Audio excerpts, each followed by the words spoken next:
The House will be in order. The prayer will be offered by Chaplain Kibben. Would you pray with me? Holy God, speak your word into this day, for it is enduring. Your precepts are righteous.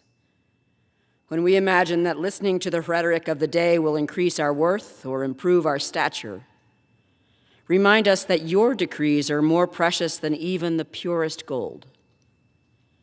When we assume that human praise and accolades will delight us, remind us that approval from you is sweeter than honey. Keep us then from knowingly attending to anything but your own voice. Prevent us from willfully ignoring your guidance. Teach us how to speak and to think as you would have us do, that on this day and in the work you have set before us, we would bring honor to you. Then may the words of our mouths and the meditations of our hearts be pleasing in your sight and acceptable to your ears, our rock and redeemer. In your merciful name we pray. Amen. The chair has examined the journal of the last day's proceedings and announces to the House the approval thereof. Pursuant to Clause 1 of Rule 1, the journal stands approved. The Pledge of Allegiance will be led by the gentleman from Texas, Mr. Williams. I pledge allegiance to the flag of the United States of America and to the republic for which it stands, one nation, under God, indivisible, with liberty and justice for all. The chair will entertain up to 5 requests for 1-minute speeches on each side of the aisle. For what purpose does the gentleman from Illinois seek recognition? To address the House for 1 minute and revise and extend my remarks. It's recognized for 1 minute. Thank you, Mr. Speaker, and good morning. I rise today to recognize Daryl Murphy, head coach of Murfreesboro High School basketball team, who recently secured his 600th win for the Red Devils. Coach Murphy has led his team with commitment, discipline, and heart since 1996. His teams have been models of consistency, including an incredible 34-win and 1-loss record during the 2010-2011 season. That year, the Red Devils finished second in the state of Illinois, with their only loss coming at the championship game. But Coach Murphy's legacy goes far beyond the wins and losses. It's found in the character he builds in his players and the pride he brings to his community. That same Murfreesboro pride that I was taught when I was in school there myself, which emphasizes punctuality, respect, integrity, discipline, and excellence, is always front and center with the Murfreesboro Red Devils step on the court. Coach Murphy is a staple in our community, a devoted husband to his wife, Diana, the father of his son, Daryl. Being a lifelong resident of Murfreesboro and a graduate of Murfreesboro High School myself, I want to congratulate Coach Murphy, his wife, Diana, and their son, Daryl, on this remarkable moment. I know Coach Murphy won't let this accomplishment slow him down. Matter of fact, I think he's had 3 other wins since that time. Thank you, Daryl Murphy, for all you've done for the city of Murfreesboro and the young people of that community. Speaker, with that, I yield back. The gentleman yields. For what purpose does the gentleman from Pennsylvania seek recognition? North Carolina. Pardon me. For what purpose does the gentleman from North Carolina seek recognition? Thanks, Mr. Speaker. Ask for unanimous consent to this House for 1 minute to rise. With that objection, the gentleman from North Carolina is recognized for 1 minute. Mr. Speaker, I stand with deep gratitude and respect for our dedicated first responders who exemplified the true spirit of commitment to their oaths to protect and serve. When this past weekend's explosion rocked Purdue's feed mill in Coalfield, North Carolina, it was our first responders who rushed towards danger, demonstrating an unwavering sense of duty without hesitation. Captain Kendall Swain, Sergeant Tamisha Cherry, Deputy Holden Brickhouse, along with firefighters Alex and Robert Ward, who put their lives on the line. And to all of our first responders who remind us of the importance of selflessness, thank you. I extend my heartfelt prayers to the families affected and the Hereford County community. Sheriff Hayes, Chief Askew, I truly am honored to recognize these remarkable first responders as the heroes that they are. Thank you, Mr. Speaker, and I yield back. The gentleman yields. Now for what purpose? The gentleman from Pennsylvania seek recognition.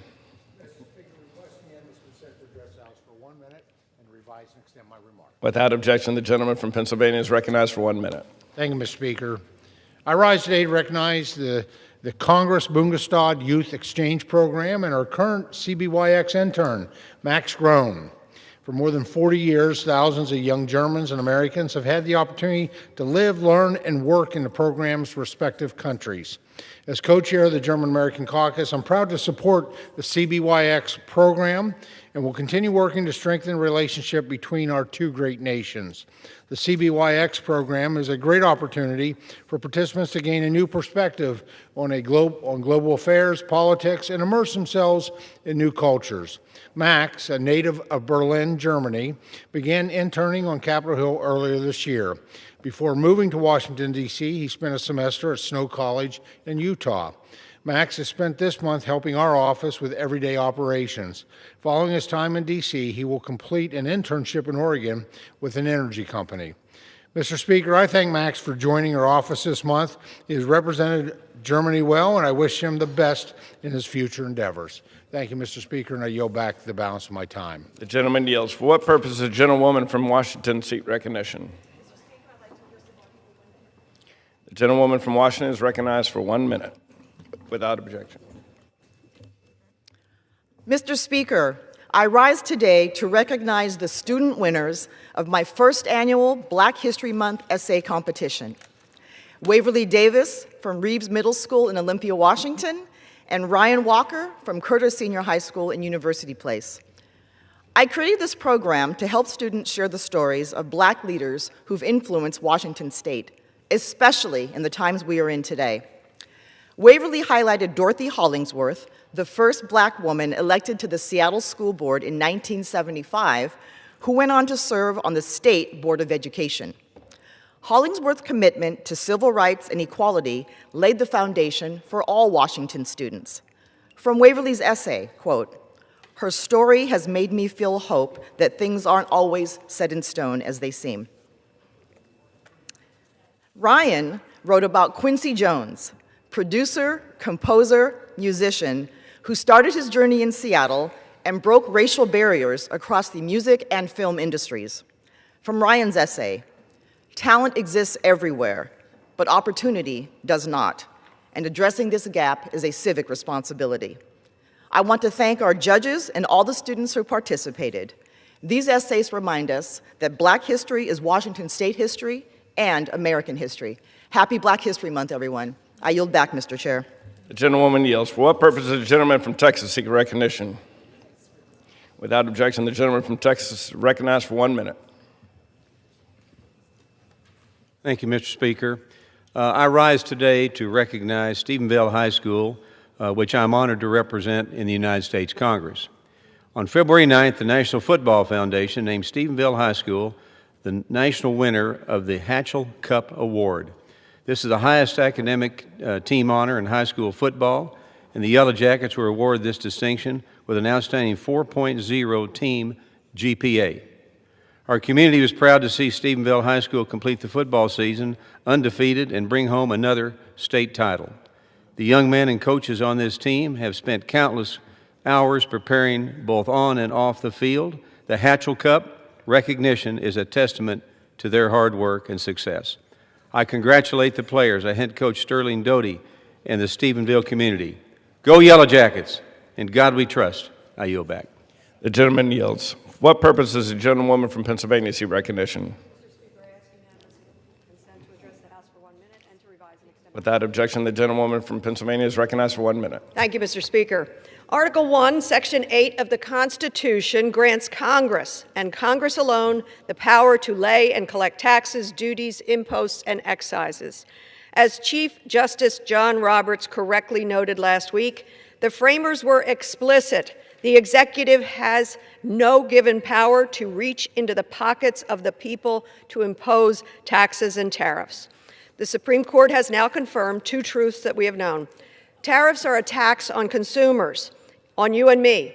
And number two, the president's disastrous on-again, off-again tariffs are not just illegal, they are also unconstitutional. I'm thankful to the court for so clearly recognizing and rooting their opinion in our Constitution. Now we must turn our focus to those who unjustly suffered because of this president's economic chaos. The Treasury Department must immediately issue refunds for the $134 billion stolen from American families and businesses. I call upon all of my colleagues in Congress, Republicans and Democrats, let's work together to create tariff policy that supports U.S. economic objectives, laws that give businesses the security and time needed for investments, and that bring costs down for consumers. Thank you. I yield back. For what purpose does the gentleman from Texas seek recognition? Without objection. Mr. Speaker, today I rise to congratulate and honor Dr. Roosevelt Nivens, Superintendent of Schools for Lamar Consolidated Independent School District, for recently being named the 2025 National Superintendent of the Year by the School Superintendent Association. Dr. Nivens leads the way with innovation, high standards, accountability, and joy for leading. Lamar Consolidated Independent School District is one of the fastest growing school districts in Texas, serving nearly 49,000 students across nearly 60 campuses. Before being named the 2025 National Superintendent of the Year, Dr. Nivens was named the Texas Superintendent of the Year by the Texas Association of School Boards. Under Dr. Nivens' leadership, Lamar Consolidated performs above the state average in academics, with all 57 campuses meeting accountability standards. Thank you, Dr. Nivens, for investing in the education and future of our children and for your commitment to our community. You continue to make the 22nd Congressional District of Texas proud. With that, Mr. Speaker, I yield back.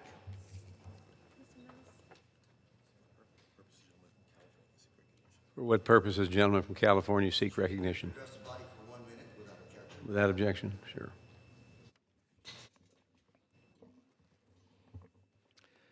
Mr. Speaker, I rise today to congratulate the Santa Ana High School girls wrestling team.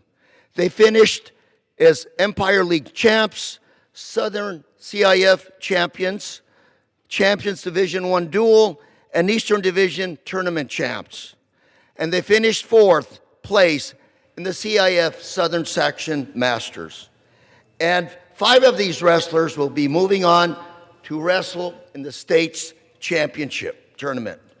I want to also thank head coaches Tim Byers and Fernando Serranos, and I want to thank assistant coaches Libirio Salazar, Alex Becerra, Monica Serratos, Jose Leon, and Stephanie Zamora for teaching our young Saints the leadership, qualities, hard work, and dedication, what it can all mean at the end of the day.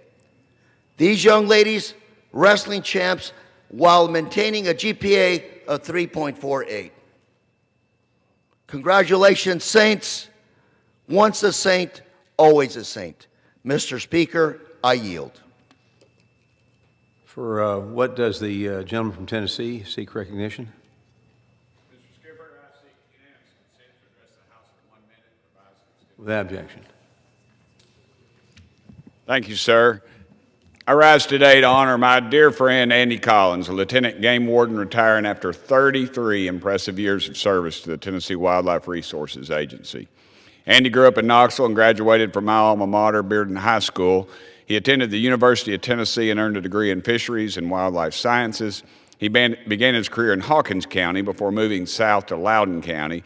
His responsibilities eventually expanded to include 11 counties in East Tennessee, covering all of Tennessee's 2nd District. Throughout his 33-year career, Andy has exemplified the mission of preserving, protecting, and enhancing the state's fish and wildlife. Andy knows more about wildlife than anyone I know. Matter of fact, he's forgotten more than I'll ever know. And I always run into a problem on my farm, he's the first person I call, whether it's with deer or turkey or anything else. He is always quick to pick up my call. Andy will spend his retirement days doing what he loves best, spending time outdoors with his beautiful wife, Mary Jo, his son, Wyatt, and his daughter, Emily. Andy, congratulations on your achievement. Thank you so much for your service to our great country and to the beautiful state of Tennessee. It's a much better place because of folks like you and the great folks at TWRA. Thank you, Mr. Thank you, Mr. Skipper. Appreciate it. Gentleman yields. Okay.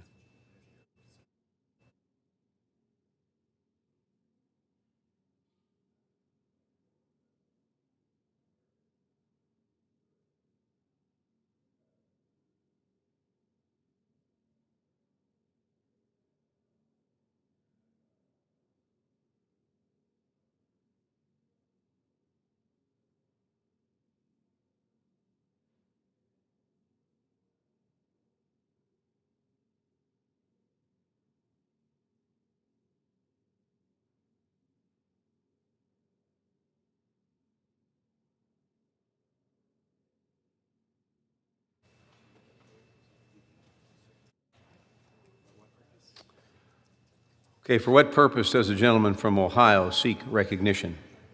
Mr. Speaker, pursuant to House Resolution 1075, I call up H.R. 4758 and ask for its immediate consideration in the House. Chair recognizes. I'm sorry. The clerk will report the title of the bill. Union Calendar Number 414, H.R. 4758, a bill to repeal provisions of Public Law 117-169 relating to taxpayer subsidies for home electrification and for other purposes. Pursuant to House Resolution 1075, the bill is considered read. The bill shall be debatable for 1 hour, equally divided and controlled by the chair and ranking member, minority member of the Committee on Energy and Commerce, or their respective designees. The gentleman from Ohio and Mr. Latta, and the gentleman from New Jersey, Mr. Pallone, each will control 30 minutes. Mr. Speaker, I ask unanimous consent that all members may have 5 legislative days to revise and extend their remarks on the legislation and to insert extraneous material on H.R. 4758. Without objection. Mr. Speaker, I yield myself such time as I may consume. Gentleman is recognized. Thank you, Mr. Speaker. Mr. Speaker, I rise in support of H.R. 4578, the Homeowner Energy Freedom Act, sponsored by the gentleman from Texas's 12th Congressional District. The Homeowner Energy Freedom Act repeals disastrous policies from the Inflation Reduction Act that were used to subsidize expensive mandates and implement backdoor fossil fuel bans. Today, in the United States, the dream of home ownership is out of reach for far too many Americans. In fact, 75% of households today cannot afford a medium-priced home. Provisions of the Inflation Reduction Act to force states to implement green energy building codes only served to make matters worse. It is estimated that the building codes associated with the home's rebate program raises the cost of a single-family home by $31,000. These building codes effectively prevent the use of natural gas and require expensive equipment to accommodate EV chargers and other intermittent energy sources. It is important to remember that upwards of 60% of homes utilize natural gas appliances, and that the number rises to more than 75% in colder climate states. These aren't just talking points, they're real-world impacts. Take Kansas City, for example. After adopting the latest IECC building codes, the city saw a 22% decrease in construction permits, while the surrounding community saw a 170% increase. The data is clear. The cost of a new home goes up when Democrats get their green mandates in place. If the Biden administration's so-called energy efficiency regulatory agenda was cost-effective for the American people, why they also have to have $1 billion slush fund to pay for it. Instead of a one-size-fits-all mandates from Washington, House Republicans are focused on limiting the authority of the federal government, making it easier to build affordable homes, and taking advantage of abundant natural gas reserve beneath our nation. Importantly, H.R. 4578 builds on the important work of the Working Families Tax Cut Law by officially putting an end to these egregious authorities so future abuses cannot occur.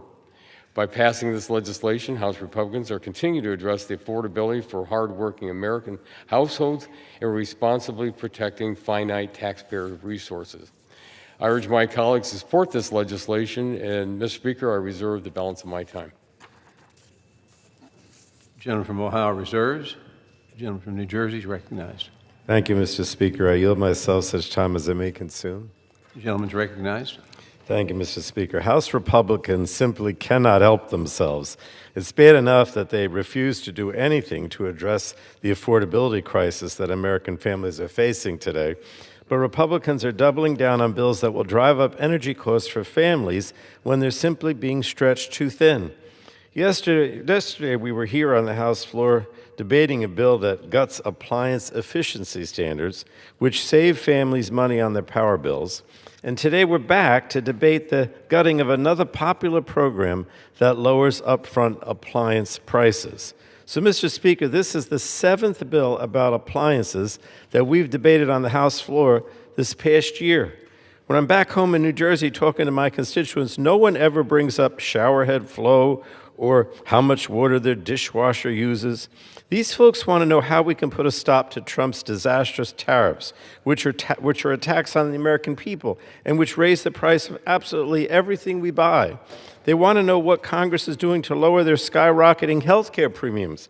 They want to know why Congress is asleep at the wheel while they struggle to make ends meet, watch their power bills go up every month, and have to start making impossible choices between paying for medicine or keeping their lights on. Well, sorry, folks, apparently Republicans in Washington don't have time for any of that. They're focused on passing another appliance bill instead. And I talk about out of touch. This bill repeals and rescinds funding for 3 important Department of Energy programs.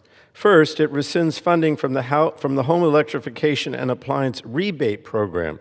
This is a $4.5 billion program created by Democrats as part of the Inflation Reduction Act to lower the upfront costs of appliance upgrades for low and moderate income families. The families get a rebate. It helps families better afford appliances for their homes, but with this bill, House Republicans are eliminating the funding for the rebate, and again, they are driving up costs on American families. Now, the second thing this bill does is to rescind funding from a program designed to help with building energy code adoption. That might sound a little obscure, but it's also important from a cost point of view. And third, they repeal a program that provides assistance for contractor training. Even these 2 programs that might seem less important than the rebate are still programs that reduce costs for consumers. And I cannot stress it enough. This bill only worsens the affordability crisis for American families. Trump promised to cut Americans' power bills in half during his first year, but that didn't happen. In fact, electricity prices are up 15% and increasing twice as fast as inflation just since Trump took office. More than 80 million Americans are struggling to pay their utility bills, and even though these price increases are a direct result of Republican policies, today House Republicans are choosing to double down. Rather than working on constructive solutions that help Americans, they're choosing to cut funding that helps homeowners and businesses save money. There's a reason why electrification rebates are popular. Again, these are rebates that help people. Some states have already rolled out their rebate programs and are seeing significant interest. And despite how Republicans try to frame them, rebates are not mandates. Rebates are optional, and they provide discounts to families who have crunched the numbers and made the decision that electrification would help them save money. But Republicans want to take away that choice at a time of skyrocketing energy costs and energy demand. So I strongly urge my colleagues to vote against this bill. The programs that this bill targets are designed to lower costs, create jobs, and help Americans across the country. I only wish that Republicans cared more about that than wasting floor time with ridiculous anti-efficiency, anti-consumer bills. And I thank you, Mr. Speaker, and reserve the balance of my time. Gentleman reserves. Mr. Speaker, at this time, I yield as much time as the gentleman can consume. The gentleman from Texas 12th District, the sponsor of the bill. Gentleman is recognized. Thank you, Mr. Speaker. Thank you, Mr. Chairman, very much. I rise today in support of my legislation, the Homeowner Energy Freedom Act. Our nation is facing a housing affordability crisis. When I was growing up, the median age of a first-time homebuyer was 29 years old. Today, it's 40 years old. Since then, the median home price has increased by more than 400%. As a result, nearly 75% of U.S. households cannot afford the typical price tag of a new home. Homes are simply too expensive for many Americans, and burdensome federal government regulations are a major driver of these rising costs. The Biden administration mandated mountains of red tape dictating what Americans have to put in their homes. Specifically, they imposed costly climate change codes restricting which appliances families can use to cook their food and heat their homes. The Homeowner Energy Freedom Act would change that. This bill is simple, but its implications are significant. First, it helps reduce the cost of building new homes. Regulations account for nearly 25% of the price of constructing a single-family home. Instead of improving housing affordability, the federal government is burying the dream of home ownership under 6 feet of red tape. Some of my Democrat colleagues argue that green energy regulations save homeowners on utility bills. But if electric appliances are so cost-effective, why do Democrats need to allocate billions in taxpayer money to mandate their installation? In reality, these green energy regulations fail to lower utility costs, and they increase overall costs of new homes.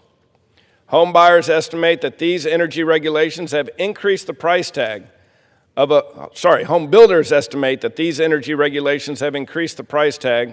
new home by up to $31,000. Second, this bill restores Americans' freedom to make their own choices in their own homes. Americans don't need the Democrats and Washington, D.C. bureaucrats dictating which appliances they can or cannot have in their own home. The federal overreach threatens the American dream of home ownership.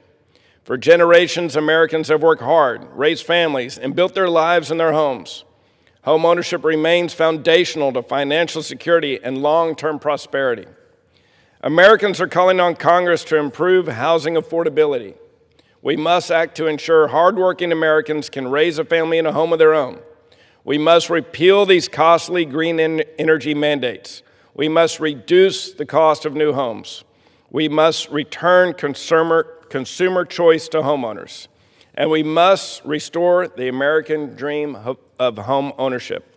I urge my colleagues to vote yes on the Homeowner Energy Freedom Act. And Mr. Speaker, I yield back the balance of my time. Gentleman yields. Speaker, reserve the balance of our time. Gentleman reserves. Gentleman is recognized. Thank you, Mr. Speaker. Before I yield to my colleague from Florida, I just wanted to debunk one of the statements that was made by my colleague from Texas. My Republican colleague and others, actually both of the speakers on the other side, repeatedly cited the National Association of Home Builders estimate that building a home to meet the 2021 International Energy Conservation Code standard would add as much as $31,000 in cost to a new home. This is flawed, it's intentionally misleading. Republicans are trying to demonize energy codes that actually save Americans money and deliver increased comfort, health, and climate benefits, all to prop up their fossil fuel buddies. This figure of 31,000 originally came from Kansas City, and when you actually analyze the cost breakdown, it includes information or costs that are not required by the 2021 Energy Code. For example, the costs include over $18,000 for double wall construction, but the code doesn't require double wall construction. It includes $3,000 for a ventilation energy package. The code does not require this package. It only requires one of several energy options, like energy-saving water heaters. So I could go on debunking these claims, but hopefully you get the point that This fictitious figure is just meant to mislead the public about energy building costs. And with that, I'd like to yield now such time as she may consume to the ranking member of our Energy Subcommittee, the gentlewoman from Florida, Ms. Castor. Gentlewoman is recognized. Thank you, Mr. Speaker, and I thank the ranking member for yielding the time. I rise in strong opposition to H.R. 4758. It is a bill that is going to sock it to the pocketbooks of our hardworking neighbors back home. Republicans appear to be doing everything they can to stick their heads in the sand when it comes to the affordability squeeze. Higher costs, that's the last thing that our neighbors back home need right now. And yet, this relentless march by Republicans to bring bills to the floor that rip away savings from people who really could use it right now. What does this bill do? It guts a very popular common sense initiative that hardworking Americans rely on. In 2022, the Congress passed some rebates to help people afford home appliances through 2 home energy rebate initiatives that help lower their electric bills. The first is the Home Efficiency Rebate Program, or HOMES. That's a rebate to households that conduct whole house energy saving retrofits. That means that our neighbors can increase insulation in their homes or improve their HVAC systems. The second is the Home Electrification and Appliance Rebate Program, or HERE. That provides rebates to upgrade electric panels, conduct weatherization, or purchase an appliance like an electric water heater or air conditioner. Because we know oftentimes people need a little bit of help with that upfront cost. If they can get a little help to afford an upgraded appliance, that is going to save them money in the long run.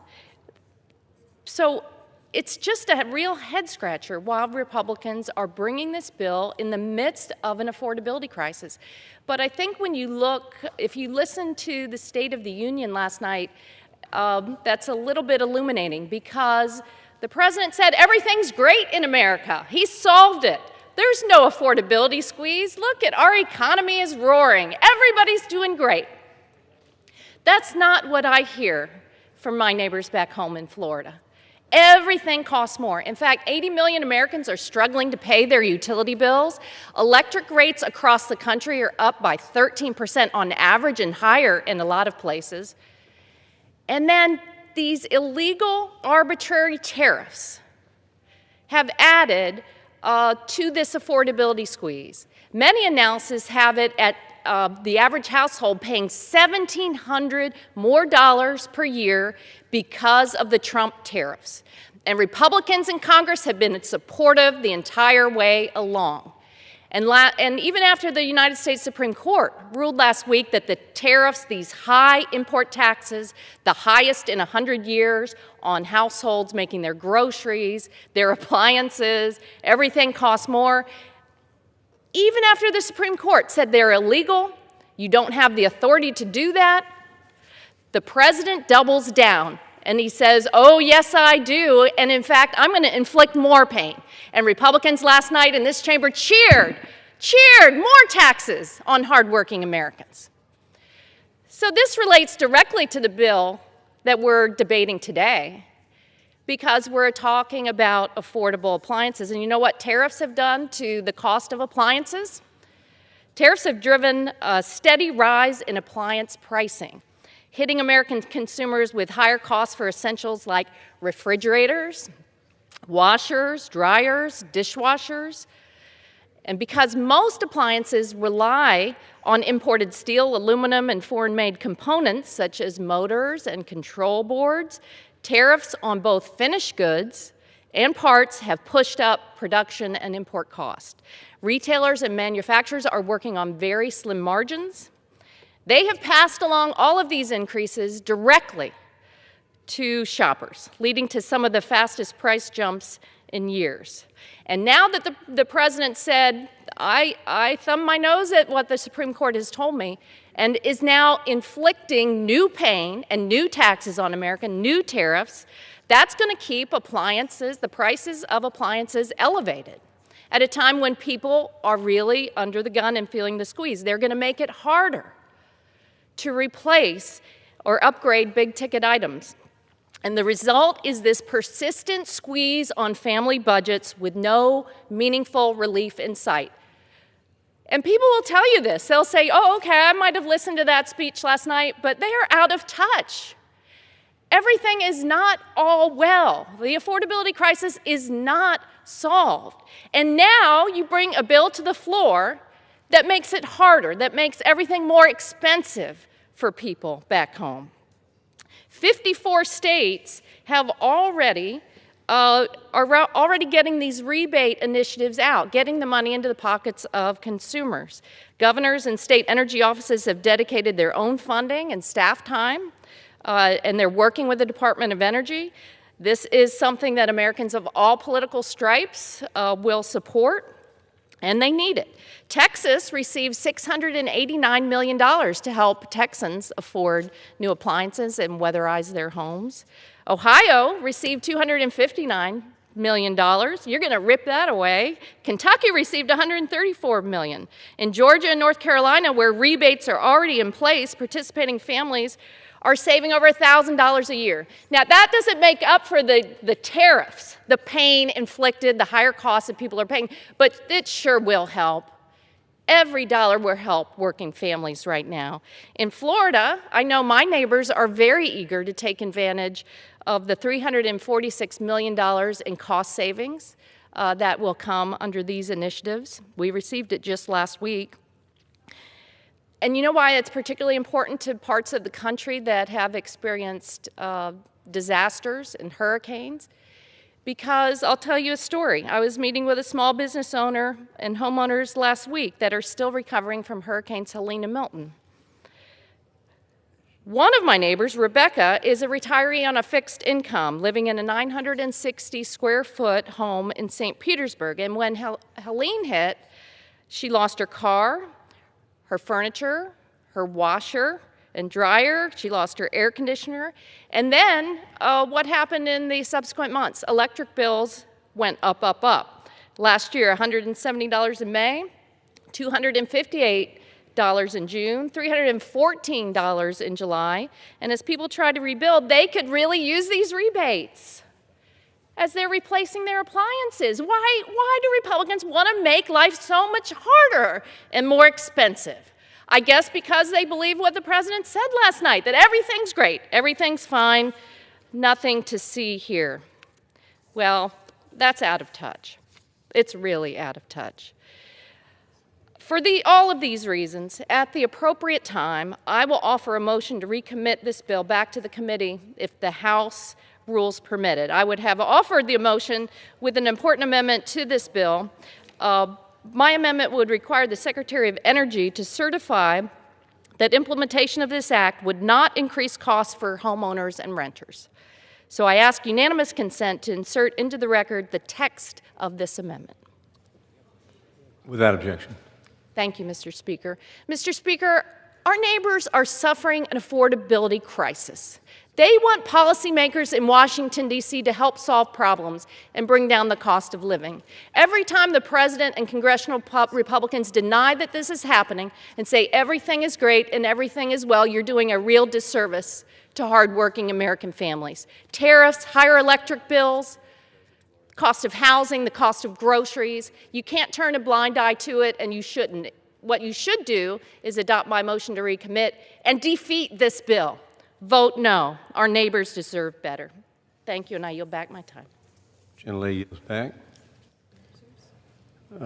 Gentleman is recognized. Thank you, Mr. Speaker. We have no further speakers. I'm not sure if the gentleman's ready to close.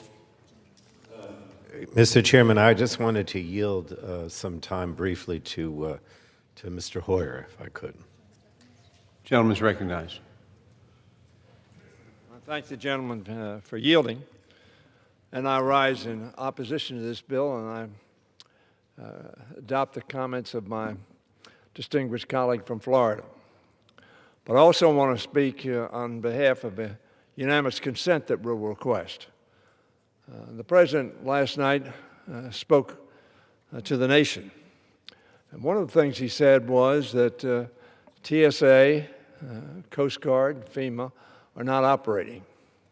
That is accurate. They're not operating because we have a disagreement in this House between Republicans and Democrats on whether those agencies ought to be funded. We do have a deep and severe disagreement with the administration with respect to how ICE and CPB are operating contrary to the Constitution, contrary to the laws of our country, and contrary to the norms of police departments all over this country, which have resulted in the deaths of a number of American citizens, egregiously and, in my view, illegally. That unanimous consent request will simply say that we will fund all of those agencies that are within the Department of Homeland Security are not controversial. Not because we absolutely agree with every expenditure, but we have come together on a consensus. And the American people, Mr. Speaker, ought to know that Democrats are prepared to vote for the spending of TSA, of FEMA, of Secret Service, of Coast Guard, and every other agency that is acting within the bounds of the Constitution and acting legally within the bounds of the Constitution. So I would ask my colleagues on both sides of the aisle, this hand-wringing about TSA perhaps shutting down, or employees of TSA working without pay. They should not be doing that. We ought to open up TSA. We ought to open up Coast Guard. We ought to make sure they're critical employees, so they're working but without pay. But we ought to pay them. And we ought to have FEMA open, as the President said last night, so that it can serve the American people, particularly at a time when we've just had a gargantuan storm in the Northeast. So I rise in strong support of a unanimous consent that the chair of the ranking member of the Appropriation Committee, Ms. DeLauro, will be asking for. This is a unanimous consent that makes sense, it makes common sense, and on which we have agreement.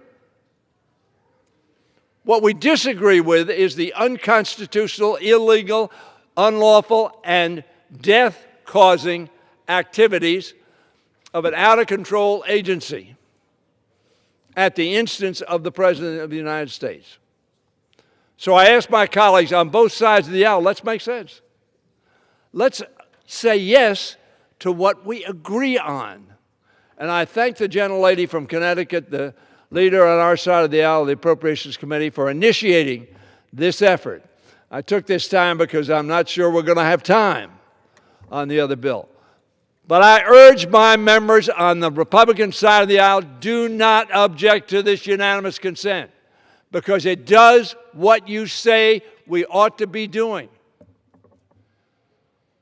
Funding those agencies, those operations, those very critical activities for the American people on which we agree. What the American people are so frustrated about is we seem to not even be able to move on that on which we agree. Let's show them that, yes, we can agree. And let's also recognize and admit that we have a difference of opinion on a very critical issue, an issue at the heart of our Constitution, of how we treat individuals in this country. That we don't go around arresting people with masks on and putting them in unmarked cars and disappearing them. That we don't have heavily armed troops coming out of cars into the streets of our cities to confront a woman who's driving her car alongside and heckling the police. We may not agree with that, but it is certainly within the bounds of our Constitution. Ladies and gentlemen, there is no reason that we ought to have TSA shut down, FEMA shut down, Coast Guard shut down, Secret Service shut down. And they're really not shut down because we're making them work, but we're saying, by the way, we can't pay you.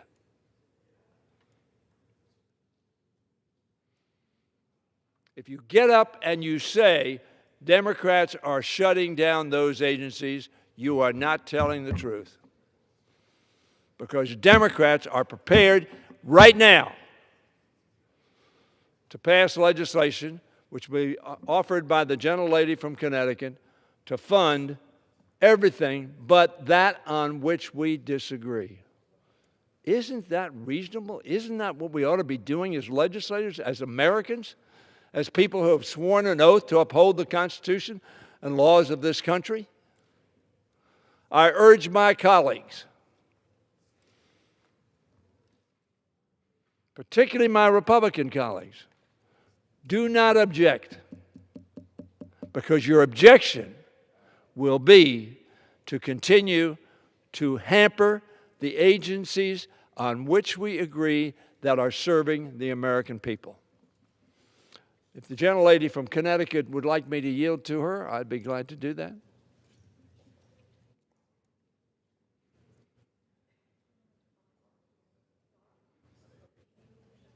You want to use this?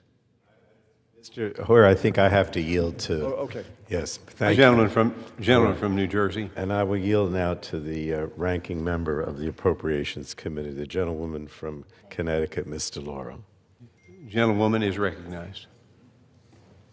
I want to thank the gentleman from Maryland for standing and speaking today about something that should be a bipartisan effort, a unanimous consent effort to make sure that those public servants who fight every single day come to work, play by the rules, and in this body there is agreement that we need to fund TSA, and we need to fund the Coast Guard, and we need to fund FEMA and Secret Service and cybersecurity. Those are integral parts of our government. They serve a great purpose to the American people, and there is not a shred of difference between Democrats and Republicans on those issues. And why then?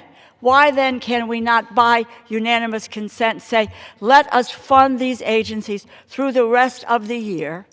And where we have serious disagreements with ICE or CBP, and we can, on a parallel track, be able to address those issues. I could not be more proud to have worked on a bipartisan basis to pass 11 appropriations bills, 11 of our appropriations bills, reclaiming the power of the purse for the Congress as it should be, and reclaiming that is what we're doing here with making sure that we can fund these agencies through the rest of the year. There are serious difficulties with ICE.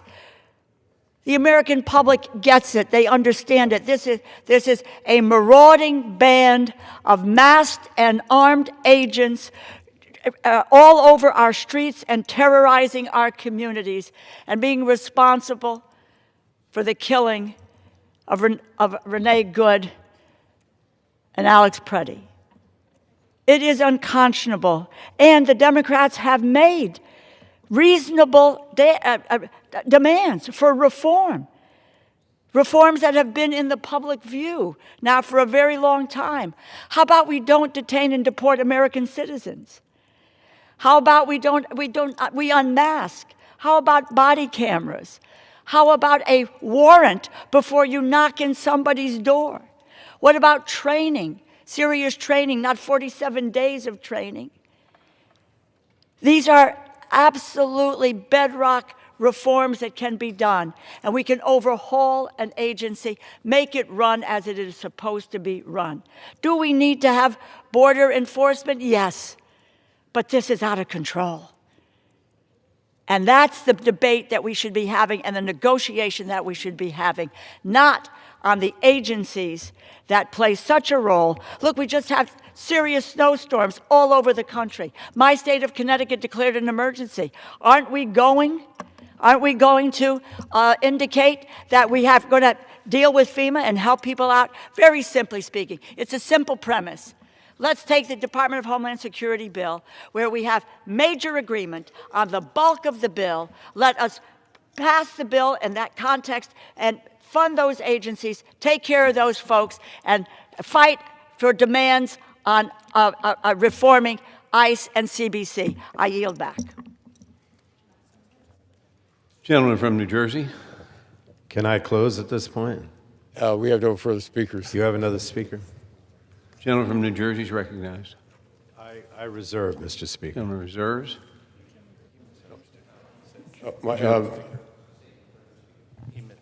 We have no further speakers, so if you're ready to close, we are too. Yep. All right. Thank you. I yield myself such time Gentleman's as I may recognized. consume. Thank you, Mr. Speaker. Last night, the President finally admitted that the people are concerned, or the American public are concerned about price increases. And if you care about affordability, why would you repeal a rebate program that helps Americans with their electricity bills, which is exactly what this bill unfortunately does. It repeals the rebate. Now, that rebate is at the point of sale, so when you go out and buy an appliance or a heat pump or something, you actually get a discount on the sale price. That's the rebate at the point of sale. So this bill targets this very popular electrification rebate program, a program that is already active in 12 states plus the District of Columbia. Those states include North Carolina, Georgia, Michigan, and Indiana. And all but 2 states in the country have applied for the program funding. So what they're essentially doing is eliminating this rebate program, which is clearly popular, in the very middle of it, while Americans are taking advantage of it. So I just think it's disingenuous to portray this as some kind of red state or blue state program. It's popular across the board amongst Republicans and Democrats. And with this bill, House Republicans are voting to rip funding away from 12 states that have active programs and against the interests of 46 total states who've applied for the program and are about to put it in the process. At full deployment, the rebate program is expected to deliver $275 million in annual energy savings, with participating families projected to save about $1,000 a year. And the installation of these appliances is projected to support 23,000 jobs. So why are you eliminating a program like this that puts money back into Americans' pockets when they're concerned about affordability? To date, electrification rebates have served 16,000 homes and resulted in $7.6 million in annual savings, and this is across only the 13 active programs that I mentioned. These programs are all designed in unique ways to meet states' needs and local contexts, and obviously Americans are interested. So if Republicans are successful in repealing this rebate program, they're not just scrapping some hypothetical program. They're removing real dollars from real states, real people, including the states that they represent. And again, we have this affordability crisis. Why eliminate a rebate that puts money back in Americans' pockets? So I urge my colleagues to oppose this bill. And with that, I yield back the balance of my time, Mr. Speaker. Gentleman yields. Gentleman is recognized. Well, thank you, Mr. Speaker. And Mr. Speaker, returning to the legislation before us, we're here to debate 4758, the Homeowners Energy Freedom Act. And again, I want to thank the gentleman from Texas' 12th Congressional District for sponsoring this legislation. This legislation is about reversing the damage caused by President Biden's Inflation Reduction Act's aggressive regulatory agenda and taxpayer funding spending spree. Whatever happened to the free market? What's happened to consumer choice? Housing affordability is a critical issue facing the American people. You look at the numbers. The costs associated with the IRA programs this bill seeks to repeal significantly add to the price of the new homes and lead to higher energy bills for the American people. According to the Federal Reserve, median home prices have skyrocketed over the past decade, with the largest increase from 2020 to 2022, which saw a 40% increase in median homes.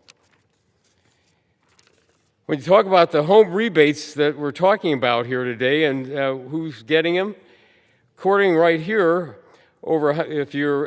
provides taxpayer subsidies for households earning over 150% of the median household income for the area.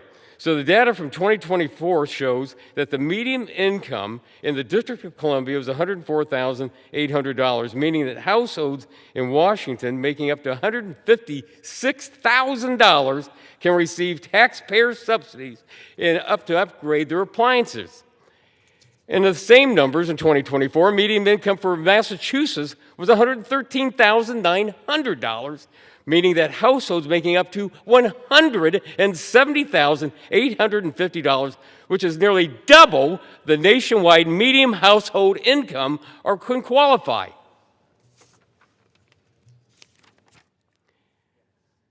H.R. 4758 brings back the dream of home ownership back to millions of Americans. And oh, by the way, let's talk about electricity costs again. We talk about this a lot. Reliable power, affordable power. When you look at the increases, where's it at? It starts in Maryland and goes to Maine. It's California. If I lived in those states, as I've said before, I'd call my legislators in those states and say, what are you doing out there? What's the governor doing? So look where those states are and look where the affordability crisis is in this country. I urge my colleagues to support this legislation. Mr. Speaker, I yield back the balance of my time. All time for debate has expired. Pursuant to House Resolution 1075, the previous question is ordered on the bill. The question is on the engrossment and third reading of the bill.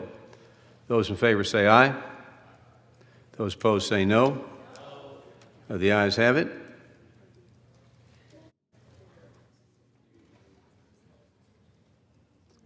Third reading. A bill to repeal provisions of Public Law 117-169 relating to taxpayer subsidies for home electrification and for other purposes. For what purpose does the gentlewoman from Florida seek recognition? Mr. Speaker, I have a motion to recommit at the desk. The clerk will report the motion. Ms. Castor of Florida moves to recommit the bill H.R. 4758 to the Committee on Energy and Commerce. Pursuant to Clause 2B of Rule 19, the previous question is ordered on the motion to recommit. The question is on the motion. All those in favor say aye. Aye. All those opposed say no. The noes have it. The motion is not to. Mr. Speaker, I ask for the yeas and nays.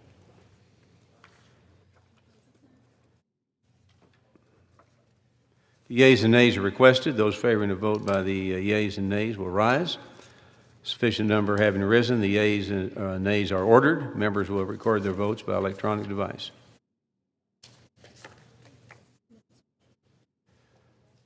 Pursuant to Clause 9 of Rule 20, the Chair will reduce to 5 minutes the minimum time for any electronic vote on the question as the bill is ordered.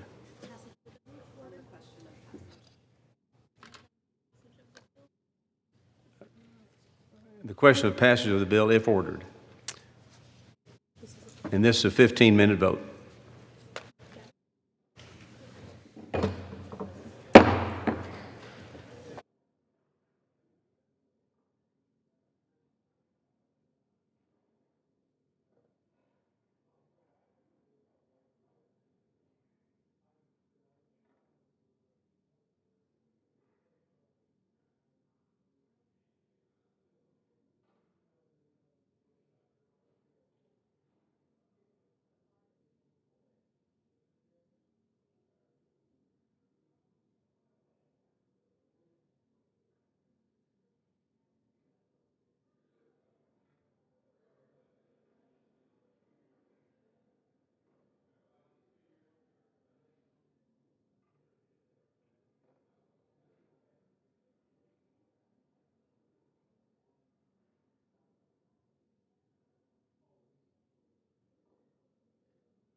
On this vote, the yeas are 198.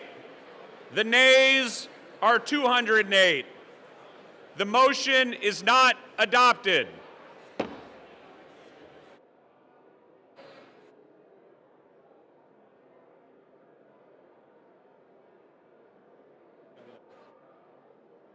The question is on the passage of the bill.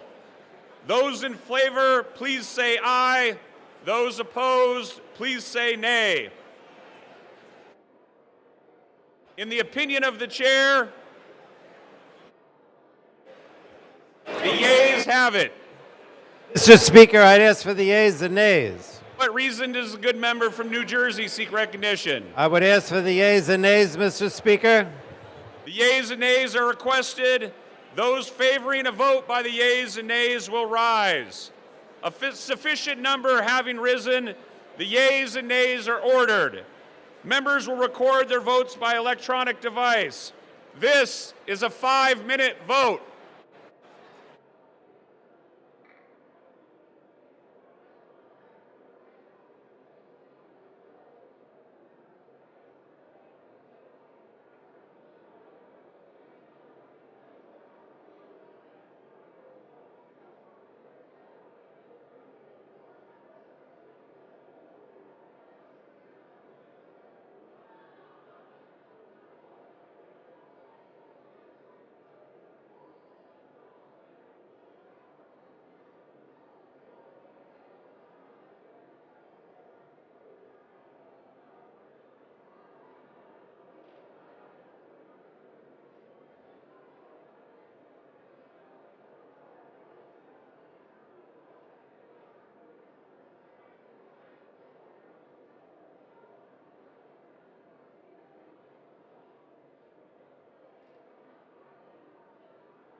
On this vote, the yeas are 210, the nays are 199, and one member has voted present. The bill is passed. Without objection, the motion to reconsider is laid on the table.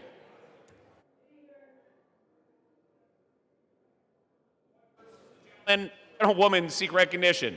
Mr. Speaker, I ask unanimous consent that the Committee on Appropriations and Budget be discharged from further consideration of H.R. 7481, the Department of Homeland Security Appropriations Act of 2026, and ask for its immediate consideration in the House. Under guidelines consistently issued by successive speakers, as recorded in Section 956 of the House Rules and Manual, the chair is constrained not to entertain the request unless it has been cleared by the bipartisan floor and committee leaderships. Does the gentleman from Maryland rise? The gentleman will state his inquiry. Am I to take, Mr. Speaker, from the definition that you gave as to why you could not accept the gentlelady's unanimous consent request that the majority has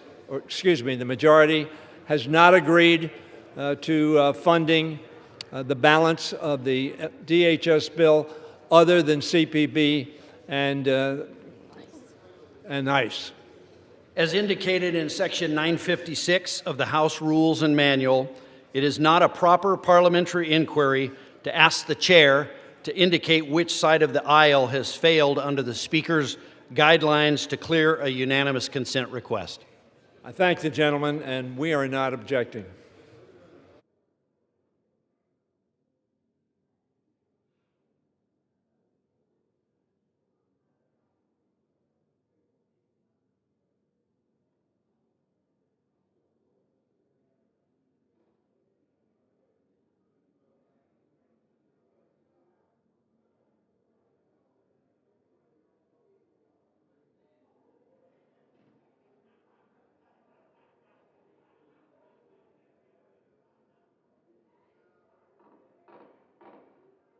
In order.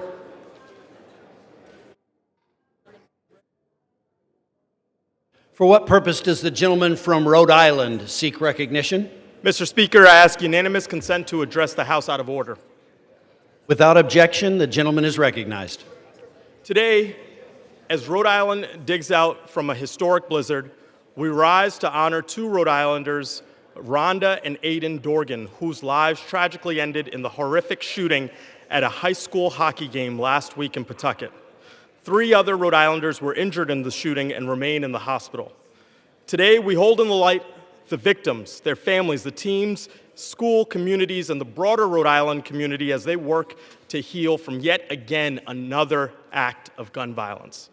I thank Mayor Donald Grebian of Pawtucket, Governor Dan McKee, law enforcement, and local leaders for their leadership in their response to this senseless tragedy. We're grateful to the first responders for their prompt action on the scene and medical professionals for caring for the wounded. We're forever indebted to the ordinary Rhode Islanders who stepped up to stop the violence and care for the wounded. Some of them include Michael Black, Robert Ritteni, Ryan Cordero, Chris Librizzi, Glenn Nardoway, and Marianne Rittini. From the bottom of our hearts, thank you. We continue to stand together to heal and work towards the safety that we all deserve. And I ask my colleagues to join me in a moment of silence.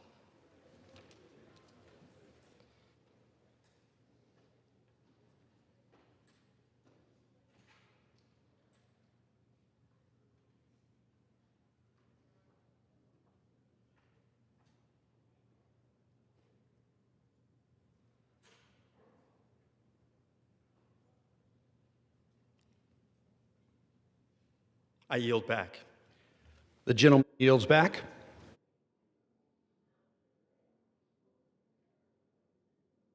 For what purpose does the gentlewoman from Virginia seek recognition? Mr. Speaker, I ask for unanimous consent to speak out of order. Without objection, the gentlewoman is recognized. Mr. Speaker, I rise today alongside my colleagues in the Virginia Congressional Delegation with a heavy heart to honor the life and legacy of Barry Knight, a longtime member of the Virginia House of Delegates, who tragically passed away last week after a courageous battle with cancer. As a native Virginian, devoted public servant, and proud champion for the people of the Commonwealth, Barry was a giant. With humble beginnings as a hog farmer in Pungo, Barry Knight rose to be, in the words of former Governor George Allen, a Hall of Fame member of Virginia's government. Barry understood that public service wasn't about partisanship, but about the people he represented. While he stood firm in his convictions, he embodied something too rare in public life today, a genuine willingness to work across the aisle. Whether he was leading efforts to widen I-64 or remove abandoned vessels in our waterways, Barry led with respect and good faith for his colleagues and his constituents. I will miss his counsel and his friendship, but most of all, his deep love for our Virginia Beach community. During this difficult time, our prayers are with his wife, Paula, and their 3 sons who are mourning this tremendous loss. I'll now ask that the House pause for a moment of silence in honor of Barry Knight.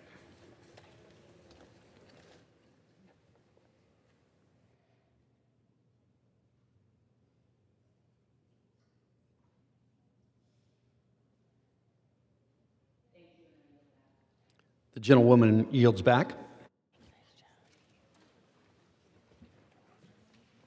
The chair will now entertain requests for 1-minute speeches. Purpose does the gentleman from Pennsylvania seek recognition?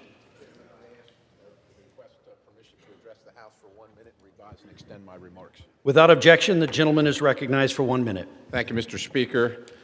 I rise today to recognize the National Open Source Intelligence Day, observed annually on February 26th, and to commemorate the 85th anniversary of formal open source intelligence activities in the United States. February 26 marks the 1941 establishment of the Foreign Broadcast Monitoring Service, created to systematically collect and analyze publicly available foreign information during a time of global conflict. This effort laid the foundation for what we know as open source intelligence, or OSINT, to include the responsible use of publicly and commercially available information to support national security policy making and informed decision making. Over this past 85 years, OSINT has evolved alongside changes in media, technology, and global communications. In recent years, it's played a critical role in understanding Russia's invasion of Ukraine, conflicts in the Middle East, and strategic competition in the Indo-Pacific. It's also been essential in enabling and queuing other intelligence collection and analysis. Its value lies not only in access to information, but in the rigorous analytic tradecraft applied to it, including adherence to privacy and civil liberty protections. National Open Source Intelligence Day recognizes the professionals, scholars, and organizations who advance the discipline and underscores the importance of transparency, accountability, and lawful practices. I'm honored to recognize February 26th as National Open Source Intelligence Day, and I yield the balance. For what purpose does the gentleman from Arizona seek recognition? I ask unanimous consent to address the House for 1 minute, revise and extend my remarks. Without objection, the gentleman is recognized for 1 minute. Thank you very much, Mr. Speaker. Today I am proud to honor a man who spent his entire life in service to others, former Chandler, Arizona Mayor Coy Payne. He was born in 1929 to a hard-working family in Texas and came to Arizona in the 1940s. He earned everything he got. He worked his way through school, served in our Army during the Korean War, earned a degree from Arizona State University, and then gave 30 years of his life educating the children of Chandler. He served on the Chandler City Council for many years, and then in 1990, he was elected mayor of the city of Chandler, the first black mayor in Arizona history. As mayor, he led a booming, growing city with steady hands and an open door. People trusted him because he listened, because he knew he was going to do all he could to make their lives better. Mayor Payne passed away in 2019. His legacy lives on. As we celebrate Black History Month, I rise today to introduce legislation to name the U.S. Post Office at 101 North Colorado Street in Chandler, Arizona as Mayor Coy Payne Memorial Post Office. It's only fitting that this memorial sit in the heart of Chandler, a token of our appreciation and a reminder that his first love was the people of Chandler and all of its wonderful activities. I yield back. For what purpose does the gentleman from Ohio seek recognition? Mr. Speaker, I ask unanimous consent to address the House for 1 minute and to revise and extend my remarks. Without objection, the gentleman is recognized for 1 minute. Thank you, Mr. Speaker. I rise today to honor Claremont County Sheriff Chris Stratton. With over 3 decades of service, Sheriff Stratton is a driving force, holding criminals accountable in our community and keeping illicit drugs like fentanyl off our streets. Over the more than 30 years I've known him, I've seen firsthand his tireless work ethic, strong leadership of his team, and his unwavering commitment to Buckeye families. Thanks to the action President Trump has taken to support our nation's law enforcement, officers just like Sheriff Stratton now have the tools they need to do their jobs and better collaborate with federal law enforcement to keep our communities safe. And through no tax on overtime that was passed in the Working Families Tax Cuts, officers will take home more of the money they earn. It's because of incredible officers like him that Southern Ohio is a safer and more prosperous place to live today.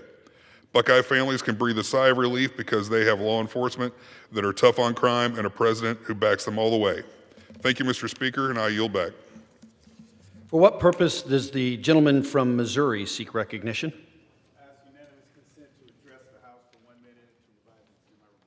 Without objection, the gentleman is recognized for 1 minute. I rise today to honor a legend of St. Louis who passed away last week. Mama Reed knew no strangers in her community. She lived a life of silence. As one of the first black teachers in the Hazelwood School District, a committee woman, a mentor, mother, sister, auntie, she led through her example, her advice, and her unconditional and sometimes tough love. As I think about the term rest in power, its meaning, as I stand here, I have a moment of clarity because I stand here feeling an intense obligation to honor her and send her off right. And as I'm going forward, a desire to make her proud, although she's no longer with us. And that's power. Mama Gwen Reed, rest in it. We love you. For what purpose does the gentleman from Montana seek recognition? Mr. Speaker, I ask unanimous consent to address the House for 1 minute and to revise and extend my remarks. Without objection, the gentleman is recognized for 1 minute. Thank you, Mr. Speaker. I rise today to honor William Bill McVita, who this past Valentine's Day celebrated 100 years of a life well lived. Bill McVita was born in Lewistown, Montana on the 14th of February, the youngest of 3 to a hardworking family in a hardworking community. At the age of 17, Bill enlisted in the United States Navy. He would go on to serve in the Pacific Theater, witnessing the historic second flag raising at Iwo Jima and the surrender of the Japanese.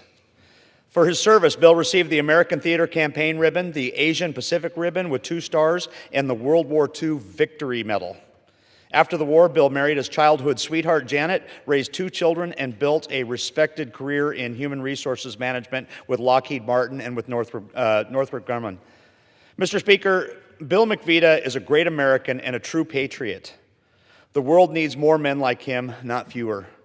Bill, thank you for your example of service and your commitment to family and community. As a native son of Montana, your state is proud to call you ours. Happy birthday. And with that, Mr. Speaker, I yield. For what purpose does the gentleman from California seek recognition? Without objection, the gentleman is recognized for 1 minute. Thank you, Mr. Speaker. Thank you, Mr. Speaker. Mr. Speaker, I rise today to honor the life of National City firefighter Michael Mejia, a hero who was tragically lost in the line of duty in February. Mike began his over 3 decades of service in 1993 with the Del Mar Fire Department. In 2000, he joined the National City Fire Department, where he served for the rest of his distinguished career. He was a beloved member of his fire department. Those who knew Mike best described his bravery, kindness, professionalism, and his dedication to his fellow firefighters. Service and community was at the heart of everything Mike did, from his work as a founding member of the Honor Guard and Color Guard to his decades as medical unit leader and EMT at the Del Mar Fairgrounds. Above all else, Mike was a devoted husband and father. His family was his greatest pride. He is survived by his wife, Marin, and their 2 daughters. My prayers are with Mike's family, friends, and colleagues. Mike dedicated his life to helping others, and he'll always be remembered. With that, Mr. Speaker, I yield back. For what purpose does the gentleman from Georgia seek recognition? Ask unanimous consent to address the House for 1 minute to revise and extend my remarks. Without objection, the gentleman is recognized for 1 minute. Mr. Speaker, I rise today to recognize Lieutenant General Thomas Cardin.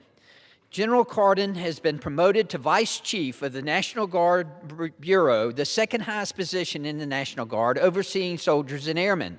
He is the first Vice Chief ever to wear the 4-star rank. Previously, General Cardin served as commander of the Georgia National Guard from 2019 to 2024.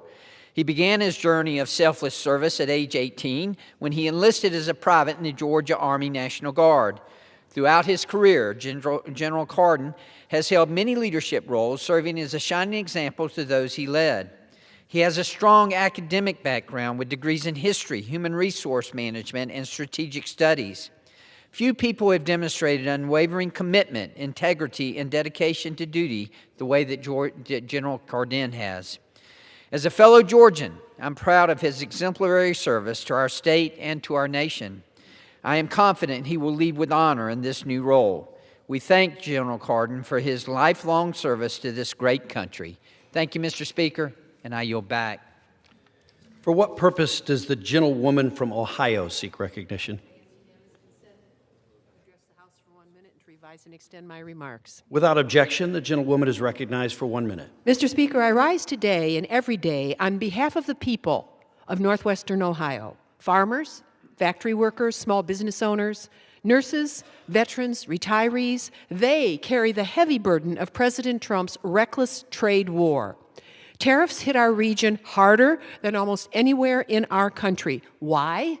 We make and grow America. Our soybean growers saw foreign markets slam shut and prices tumble, all because the president acted carelessly.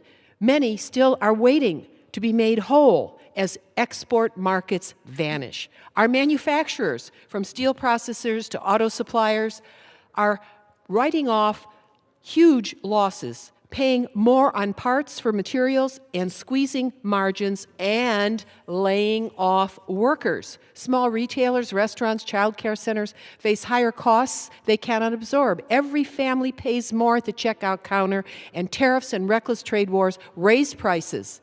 The Supreme Court affirmed that our Constitution still matters, and President Trump overstepped his authority. These policies must be thoughtful, and Americans deserve stable markets, fair trade, and leadership that fights for our producers and the gentlewoman's workers. time has expired. Thank you, Mr. Speaker. I yield back. For what purpose does the gentleman from Missouri seek recognition? Without objection, the gentleman is recognized for 1 minute. Mr. Speaker, I rise today to honor the lives of Deputy Michael Hyslop and Deputy Gabriel Ramirez of Christian County Sheriff's Office, who yesterday were killed in the line of duty while serving the people of Southwest Missouri. Deputy Ramirez was murdered during a traffic stop while doing what law enforcement officers across this country do every day: protecting the public and enforcing the law. He was a United States Army veteran who continued his service at home, serving nearly 1 year as a deputy.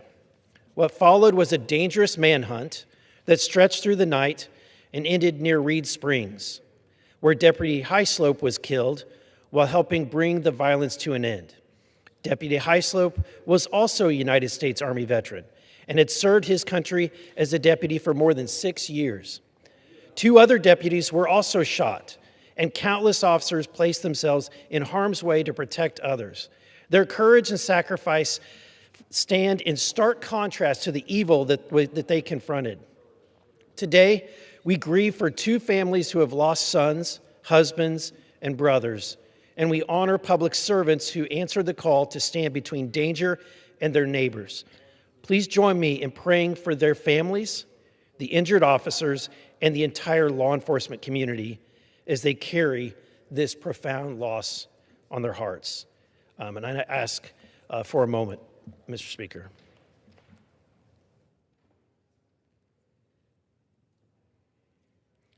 Thank you. I yield back. For what purpose does the gentlewoman from Arizona seek recognition? Mr. Speaker, I ask unanimous consent to address the House for 1 minute and revise and extend my remarks. Without objection, the gentlewoman is recognized for 1 minute.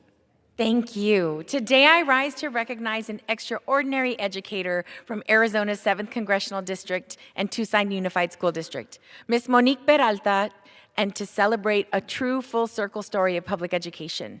Mrs. Peralta is proudly Tucson Unified grown. She attended VC Elementary School and Morgan Maxwell and graduated from Troya High School.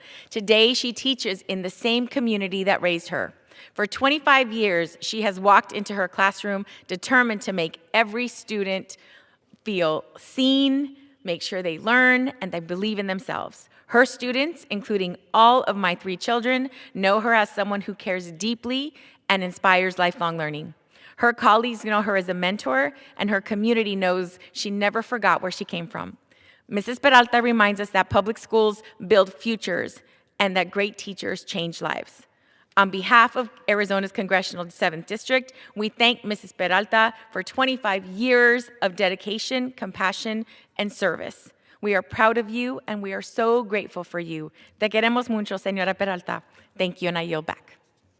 For what purpose does the gentleman from Indiana seek recognition? Mr. Speaker, I ask for unanimous consent to address the House for 1 minute and to revise and extend my remarks. Without objection, the gentleman is recognized for 1 minute.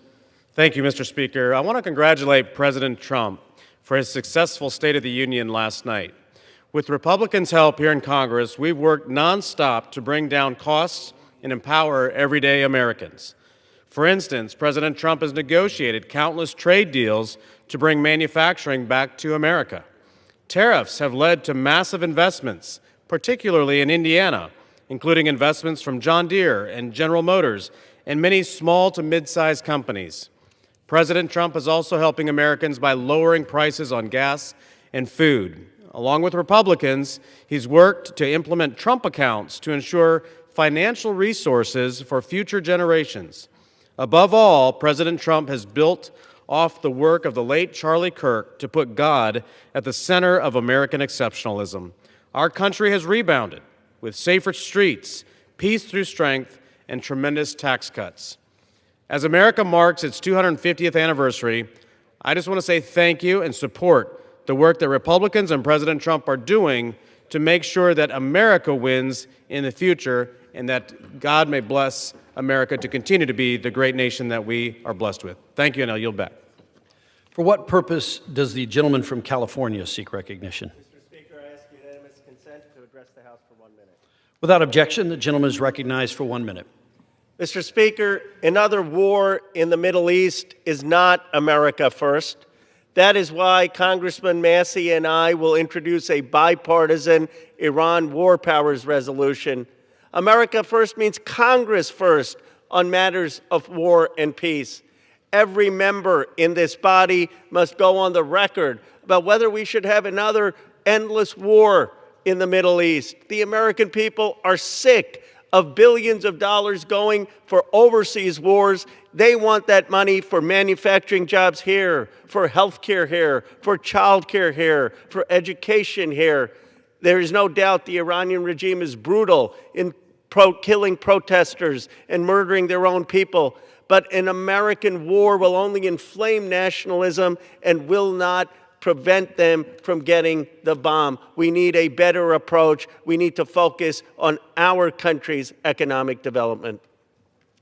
For what purpose does the gentleman from Wisconsin seek recognition?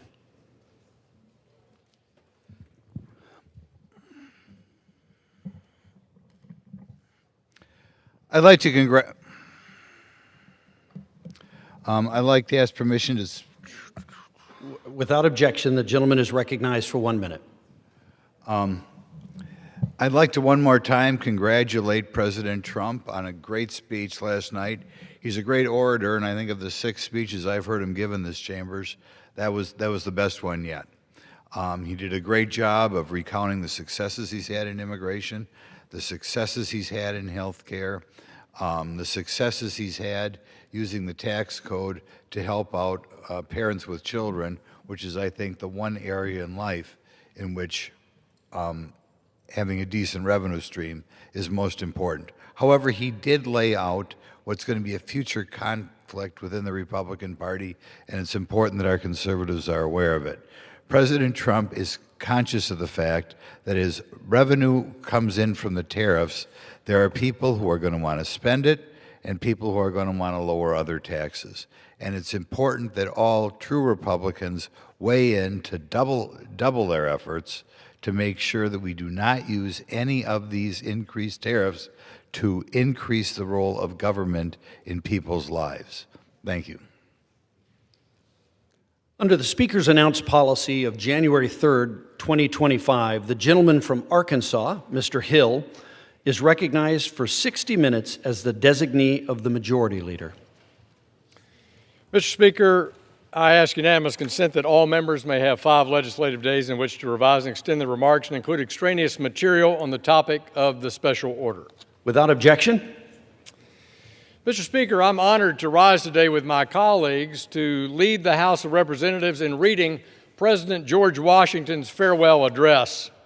Having just celebrated his 294th birthday of our indispensable first president, this is a fitting tribute as we celebrate the 250th year of our nation's creation.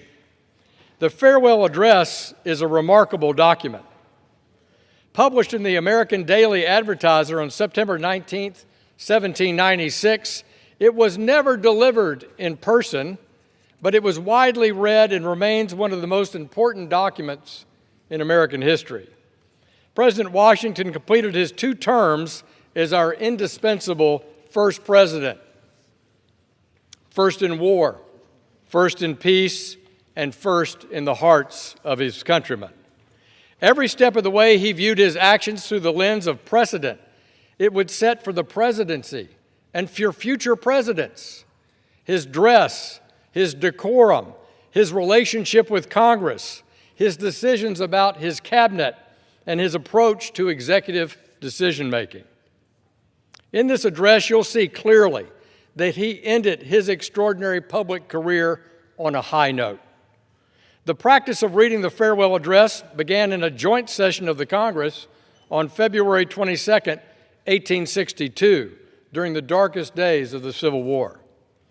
The Senate revived the ceremonial reading in 1888, and each year since 1896, the Senate has observed George Washington's birthday in February by selecting a senator alternating parties to read the 7,641-word statement in their legislative session. This year, fittingly, in this year of A250, our semi-quincentennial, it was Senator Tim Kaine of Virginia.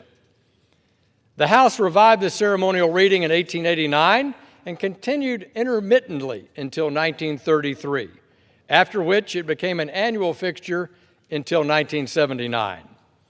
Today, Mr. Speaker, my colleagues and I are delighted to return this tradition to the House floor, accompanied by our handsome portrait of our first president by John Vanderlyn that has hung here in the House chamber since the 1830s. Mr. Washington's farewell address. Friends and citizens, the period for a new election of a citizen to administer the executive government of the United States being not far distant, and the time actually arrived when your thoughts must be employed in designating the person who is to be clothed with this important trust. It appears to me proper, especially as it may be conducive to a more distinct expression of the public voice, that I should now apprise you of the resolution that I have formed to decline being considered among the number of those out of whom a choice is to be made. I beg you at the same time to do me the justice to be assured that this resolution has not been taken without the strict regard to all the considerations appertaining to the relation which binds a dutiful citizen to his country, and that in withdrawing the tender of service, which my silence and my situation might imply, I'm influenced by no diminution of zeal for your future interest, no deficiency of grateful respect for your past kindness, but am supported by a full conviction that the step is now compatible with both.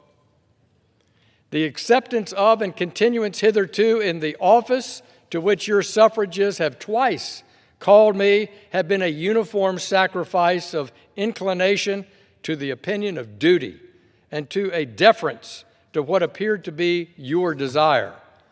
I've constantly hoped that it would have been much easier in my power, consistently with motives which I was not at liberty to disregard, to return to that retirement from which I had been reluctantly drawn.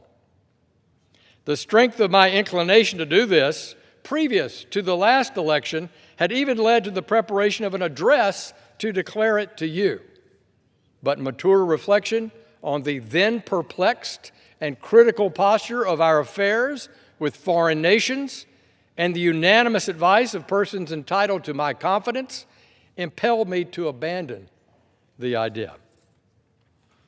I rejoice that the state of your concerns, external as well as internal, no longer renders the pursuit of inclination incompatible with the sentiment of duty or propriety, and I'm persuaded, whatever partiality may be retained for my service, that in the present circumstances of our country, you will not disapprove of my determination to retire. The impressions with which I first undertook the arduous trust were explained on the proper occasion. In the discharge of this trust, I will only say that I have, with good intentions, contributed towards the organization and administration of the government, the best exertions of which a very fallible judgment was capable. Not unconscious of the outset of the inferiority of my qualifications, experience in my own eyes, perhaps still more in the eyes of others, has strengthened the motives to diffidence of myself. And every day the increasing weight of the years admonishes me more and more that the shade of retirement is as necessary to me as it will be welcome. Satisfied that if any of the circumstances had given peculiar value to my services, they were temporary. And I have the consolation to believe that while choice and prudence invite me to quit the political scene, patriotism does not forbid it. Mr. Speaker, I call on the distinguished gentleman from Utah, Mike Kennedy, to continue our reading. Thank you, Mr. Chair. In looking forward to the moment which is intended to terminate the career of my public life, my feelings do not permit me to suspend the deep acknowledgement of that debt of gratitude which I owe to my beloved country for the many honors it has conferred upon me, still more for the steadfast confidence with which it has supported me, and for the opportunities I have thence enjoyed of manifesting my inviolable attachment by services faithful and persevering, though in usefulness unequal to my zeal. If benefits have resulted to our country from these services, let it always be remembered to your praise and as an instructive example in our annals that under circumstances in which the passions, agitated in every direction, were liable to mislead, amidst appearances sometimes dubious, vicissitudes of fortune often discouraging, in situations in which not unfrequently want of success has countenanced the spirit of criticism, the constancy of your support was the essential prop of the efforts and a guarantee of the plans by which they were effected. Profoundly penetrated with this idea, I shall carry it with me to my grave as a strong incitement to unceasing vows that heaven may continue to you the choicest tokens of its beneficence, that your union and brotherly affection may be perpetual, that the free Constitution, which is the work of your hands, may be sacredly maintained, that its administration in every department may be stamped with wisdom and virtue. Then, in fine, the happiness of the people of these states, under the auspices of liberty, may be made complete by so careful a preservation and so prudent a use of this blessing as will acquire to them the glory of recommending it to the applause, the affection, and adoption of every nation which is yet a stranger to it. Here perhaps I ought to stop, but a solicitude for your welfare which cannot end but with my life and the apprehension of danger natural to that solicitude urge me, on an occasion like the present, to offer to your solemn contemplation and to recommend to your frequent review some sentiments which are the result of much reflection, of no inconsiderable observation, and which appear to me all important to the permanency of your felicity as a people. These will be offered to you with the more freedom as you can only see in them the disinterested warnings of a parting friend who can possibly have no personal motive to bias his counsel. Nor can I forget, as an encouragement to it, your indulgent reception of my sentiments on a former and not dissimilar occasion. Interwoven as is the love of liberty with every ligament of your hearts, no recommendation of mine is necessary to fortify or confirm the attachment. The unity of government which constitutes you one people is also now dear to you. It is justly so, for it is a main pillar in the edifice of your real independence, the support of your tranquility at home, your peace abroad, of your safety, of your prosperity, of that very liberty which you so highly prize.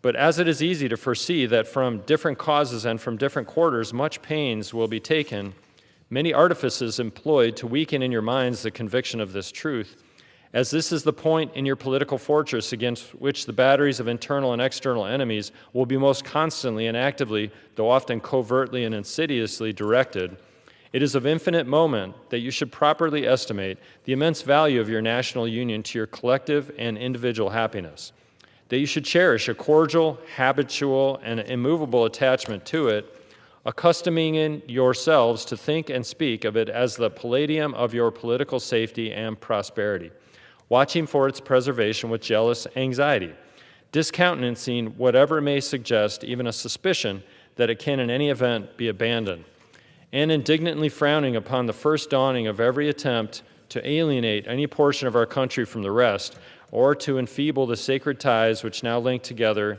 the various parts. For this you have every inducement of sympathy and interest. Citizens, by birth or choice, of a common country, that country has a right to concentrate your affections. The name of American, which belongs to you in your national capacity, must always exalt the just pride of patriotism more than any appellation derived from local discriminations. With slight shades of difference, you have the same religion, manners, habits, and political principles. You have in a common cause fought and triumphed together.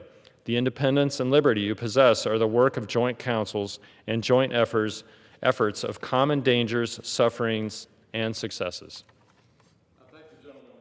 Utah, and I recognize the gentleman who's joined us today, the distinguished former Lieutenant Governor of the Commonwealth of Virginia and the distinguished Member of Congress from Northern Virginia, Mr. Byer. You're recognized to participate in our reading. Thank you, Congressman Hill. But these considerations, however powerfully they address themselves to your sensibility, are greatly outweighed by those which apply more immediately to your interest. Here, every portion of our country finds the most commanding motives for carefully guarding and preserving the union of the whole. The North, in an unrestrained intercourse with the South, protected by the equal laws of a common government, finds in the productions of the latter great additional resources of maritime and commercial enterprise and precious materials of manufacturing industry. The South, in the same intercourse, benefiting by the agency of the North, sees its agriculture grow and its commerce expand. Turning portly into its own channels, the seamen of the North, it finds its particular navigation invigorated.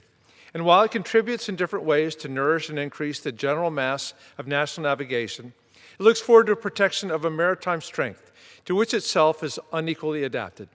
The East, in a like intercourse with the West, already finds, and in the progressive improvement of interior communications by land and water, will more and more find a valuable vent for the commodities which it brings from abroad or manufactures at home.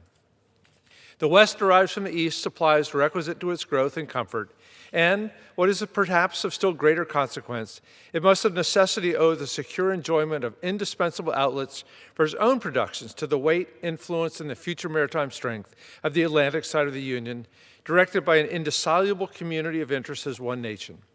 Any other tenure by which the West can hold this essential advantage, whether derived from its own separate strength or from an apostate and unnatural connection with any foreign power, must be intrinsically precarious.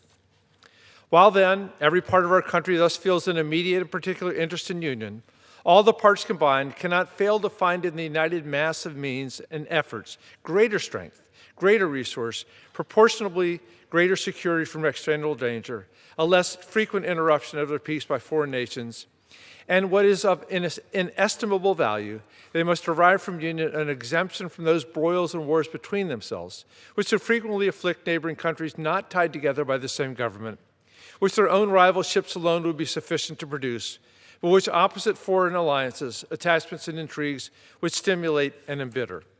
Hence, likewise, they will avoid the necessity of those overgrown military establishments which, under any form of government, are inauspicious to liberty and which are regarded to be as particularly hostile to Republican liberty. In this sense, it is that your union ought to be considered as a main prop of your liberty, and that the love of one another ought to endear to you the preservation of the other. These considerations speak a persuasive language to every reflecting and virtuous mind, and exhibit the continuance of the Union as a primary object of patriotic desire. Is there a doubt whether a common government can embrace so large a sphere? Let experience solve it. To listen to mere speculation in such a case were criminal. We are authorized to hope that a proper organization of the whole, with the auxiliary agency of governments for the respective subdivisions, will afford a happy issue to the experiment. It is well worth a fair and full experiment. With such powerful and obvious motives to union, affecting all parts of our country, while experience shall not have demonstrated its impracticability, there will always be a reason to distrust the patriotism of those who in any quarter may endeavor to weaken its bands. In contemplating the causes which may disturb our union, it occurs as a matter of serious concern that any ground should have been furnished for characterizing parties by geographical discriminations, northern and southern, Atlantic and western, whence designing men may endeavor to excite a belief that there is a real difference of local interest and views. One of the expedients of party to acquire influence within particular districts is to misrepresent the opinions and aims of other districts. You cannot shield yourselves too much against the jealousies and heartburnings which spring from these misrepresentations. They tend to render alien to each other those who ought to be bound together by fraternal affection. The inhabitants of our Western country have lately had a useful lesson on this head. They have seen, in the negotiation by the executive and in the unanimous ratification by the Senate of the treaty with Spain, and in the universal satisfaction of that event throughout the United States, a decisive proof of how unfounded were the suspicions propagated among them of a policy in the general government and in the Atlantic states unfriendly to their interests in regard to the Mississippi. They have been witnesses to the formation of two treaties, that with Great Britain and that with Spain, which secured to them everything they could desire in respecting to our foreign relations toward confirming their prosperity. Will it not be their wisdom to rely for the preservation of these advantages on the union by which they were procured? Will they not henceforth be deaf to those advisers, if such there were, who would sever them from their brethren and connect them with aliens? I now recognize the gentleman from the Commonwealth of Virginia. Mr. Klein is recognized to continue our reading. I thank the chairman. To the efficacy and permanency of your union, a government for the whole is indispensable. No alliance, however strict between the parts, can be an adequate substitute. They must inevitably experience the infractions and interruptions which all alliances in all times have experienced. Sensible of this momentous truth, you have improved upon your first essay by the adoption of a constitution of government better calculated than your former for an intimate union and for the efficacious management of your common concerns. This government, the offspring of our own choice, uninfluenced and unawed, adopted upon full investigation and mature deliberation, completely free in its principles, in the distribution of its powers, uniting security with energy, and containing within itself a provision for its own amendment, has a just claim to your confidence and your support. Respect for its authority, compliance with its laws, acquiescence in its measures are duties enjoined by the fundamental maxims of true liberty. The basis of our political systems is the right of the people to make and alter their constitutions of government. But the Constitution, which at any time exists till changed by an explicit and authentic act of the whole people, is sacredly obligatory upon all. The very idea of the power and the right of the people to establish government presupposes the duty of every individual to obey the established government. All obstructions to the execution of the laws, all combinations and associations, under whatever plausible character, with the real design to direct, control, counteract, or awe the regular deliberation and action of the constituted authorities, are destructive of this fundamental principle and of fatal tendency. They serve to organize faction, to give it an artificial and extraordinary force, to put in the place of the delegated will of the nation the will of a party, often a small but artful and enterprising minority of the community, and according to the alternate triumphs of different parties, to make the public administration the mirror of the ill-concerted and incongruous projects of faction, rather than the organ of consistent and wholesome plans digested by common councils and modified by mutual interests. However combinations or associations of the above description may now and then answer popular ends, they are likely, in the course of times and things, to become potent engines by which cunning, ambitious, and unprincipled men will be enabled to subvert the power of the people and to usurp for themselves the reins of government, destroying afterwards the very engines which have lifted them to unjust dominion. Toward the preservation of your government and the permanency of your present happy state, it is requisite not only that you steadily discountenance irregular oppositions to its acknowledged authority, but also that you resist with care the spirit of innovation upon its principles, however specious the pretexts. One method of assault may be to effect in the forms of the Constitution alterations which will impair the energy of the system, and thus to undermine what cannot be directly overthrown. In all the changes to which you may be invited, remember that time and habit are at least as necessary to fix the true character of governments as of other human institutions, that experience is the surest standard by which to test the real tendency of the existing constitution of a country, that facility in changes upon the credit of mere hypothesis and opinion exposes to perpetual change from the endless variety of hypothesis and opinion. And remember, especially, that for the efficient management of your common interests in a country so extensive as ours, a government of as much vigor as is consistent with the perfect security of liberty is indispensable. Liberty itself will find in such a government, with powers properly distributed and adjusted, its surest guardian. It is indeed little else than a name where the government is too feeble to withstand the enterprise of faction, to confine each member of the society within the limits prescribed by the laws, and to maintain all in the secure and tranquil enjoyment of the rights of person and property. I have already intimated to you the danger of parties in the state, with particular reference to the founding of them on geographical discriminations. Let me now take a more comprehensive view and warn you in the most solemn manner against the baneful effects of the spirit of party generally.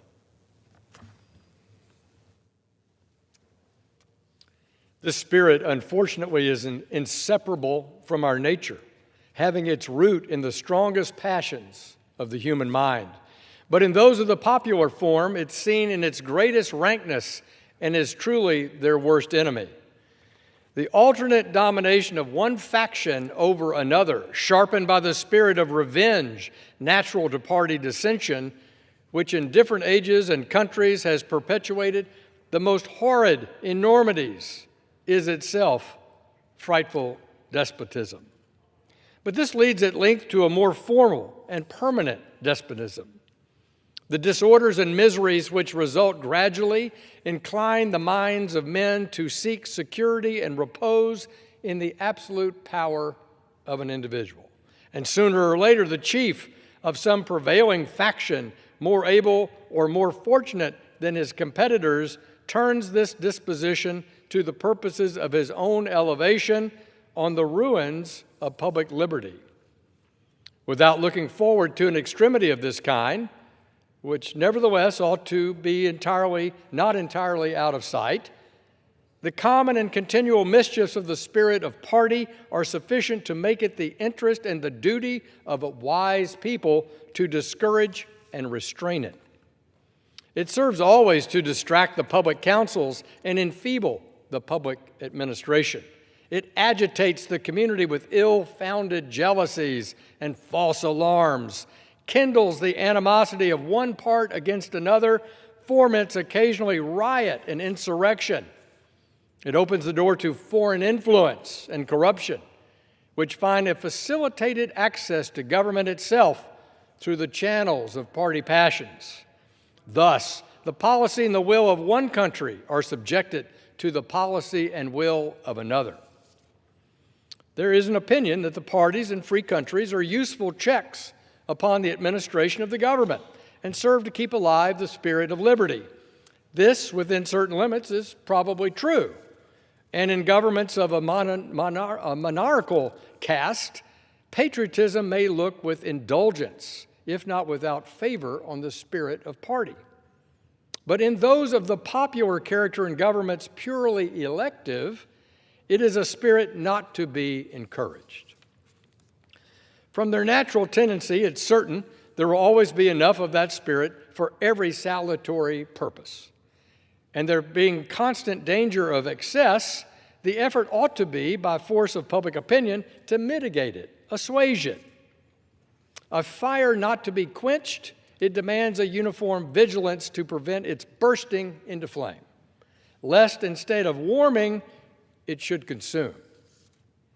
It's important, likewise, that the habits of thinking in a free country should inspire caution in those entrusted with its administration to confine themselves within their respective constitutional spheres, avoiding in the exercise of the powers of one department to encroach on another. The spirit of encroachment tends to consolidate the powers of all the departments into one, and thus to create, whatever the form of government, a real despotism. A just estimate of that love of power and proneness to abuse it, which predominates in the human heart, is sufficient to satisfy us of the truth of this position. The necessity of reciprocal checks in the exercise of political power by dividing and distributing it into different depositories and constituting each the guardian of the public weal against invasions by the others has been evidenced by experiments ancient and modern, some of them in our own country and under our own eyes. To preserve them must be as necessary as to institute them. If, in the opinion of the people, the distribution or modification of the constitutional powers be in any particular wrong, let it be corrected by an amendment in the way in which the Constitution designates. But let there be no change by usurpation. For through this, in one instance, may be the instrument of good, it is the customary weapon by which free governments are destroyed. The precedent must always greatly overbalance in the permanent evil any partial or transient benefit which the use can at any time yield. Of all the dispositions and habits which lead to political prosperity, religion and morality are indispensable supports. In vain would be that man claim the tribute of patriotism who should labor to subvert these great pillars of human happiness, these firmest props of the duties of men and citizens. The mere politician, equally with the pious man, ought to respect and cherish them.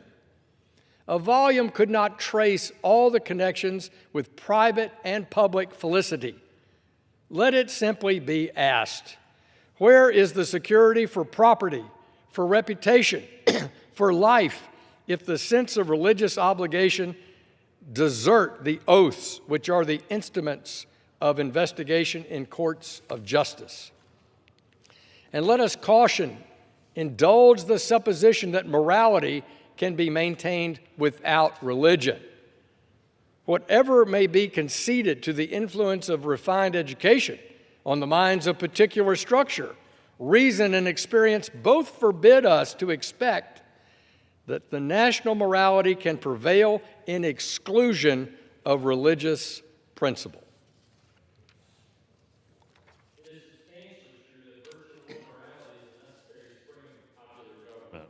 The rule indeed extends with more or less force to every species of free government.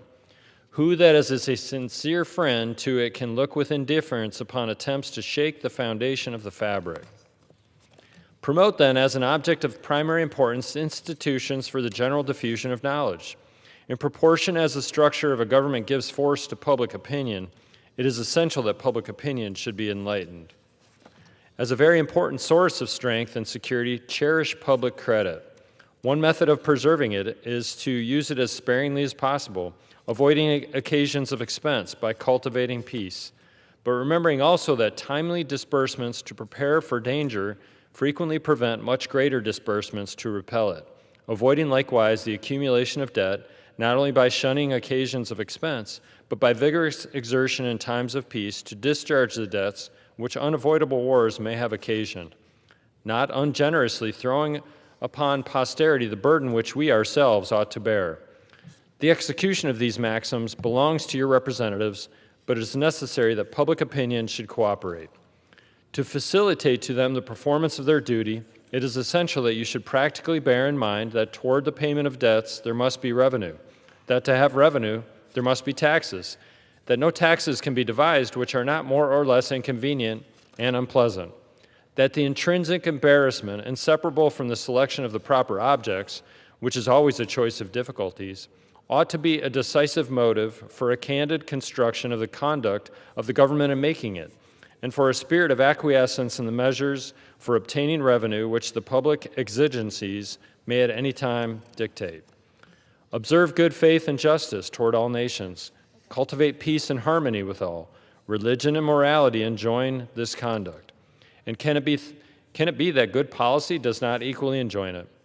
It will be worthy of a free, enlightened, and at no distant period a great nation to give to mankind the magnanimous and too novel example of a people always guided by an exalted justice and benevolence. Who can doubt that in the course of time and things, the fruits of such a plan would richly repay any temporary advantages which might be lost by a steady adherence to it? Can it be that Providence has not connected the permanent felicity of a nation with its virtue? The experiment, at least, is recommended by every sentiment which ennobles human nature. Alas, is it rendered impossible by its vices? In the execution of such a plan, nothing is more essential than that permanent, inveterate antipathies against particular nations and passionate attachments for others should be excluded, and that in place of them, just and amicable feelings toward all should be cultivated. The nation which indulges toward another a habitual hatred or a habitual fondness is in some degree a slave. It is a slave to its animosity or to its affection, either of which is sufficient to lead it astray from its duty and its interest. Antipathy in one nation against another disposes each more readily to offer insult and injury, to lay hold of slight causes of umbrage, and to be haughty and intractable when accidental or trifling occasions of dispute occur. Hence frequent collisions, obstinate, envenomed, and bloody contests. The nation, prompted by ill will and resentment, sometimes impels to war the government, contrary to the best calculations of policy. The government sometimes participates in the national propensity and adopts through passion what reason would reject. At other times, it makes the animosity of the nation subservient to projects of hostility instigated by pride, ambition, and other sinister and pernicious motives. The peace often, sometimes perhaps the liberty of nations, has been the victim.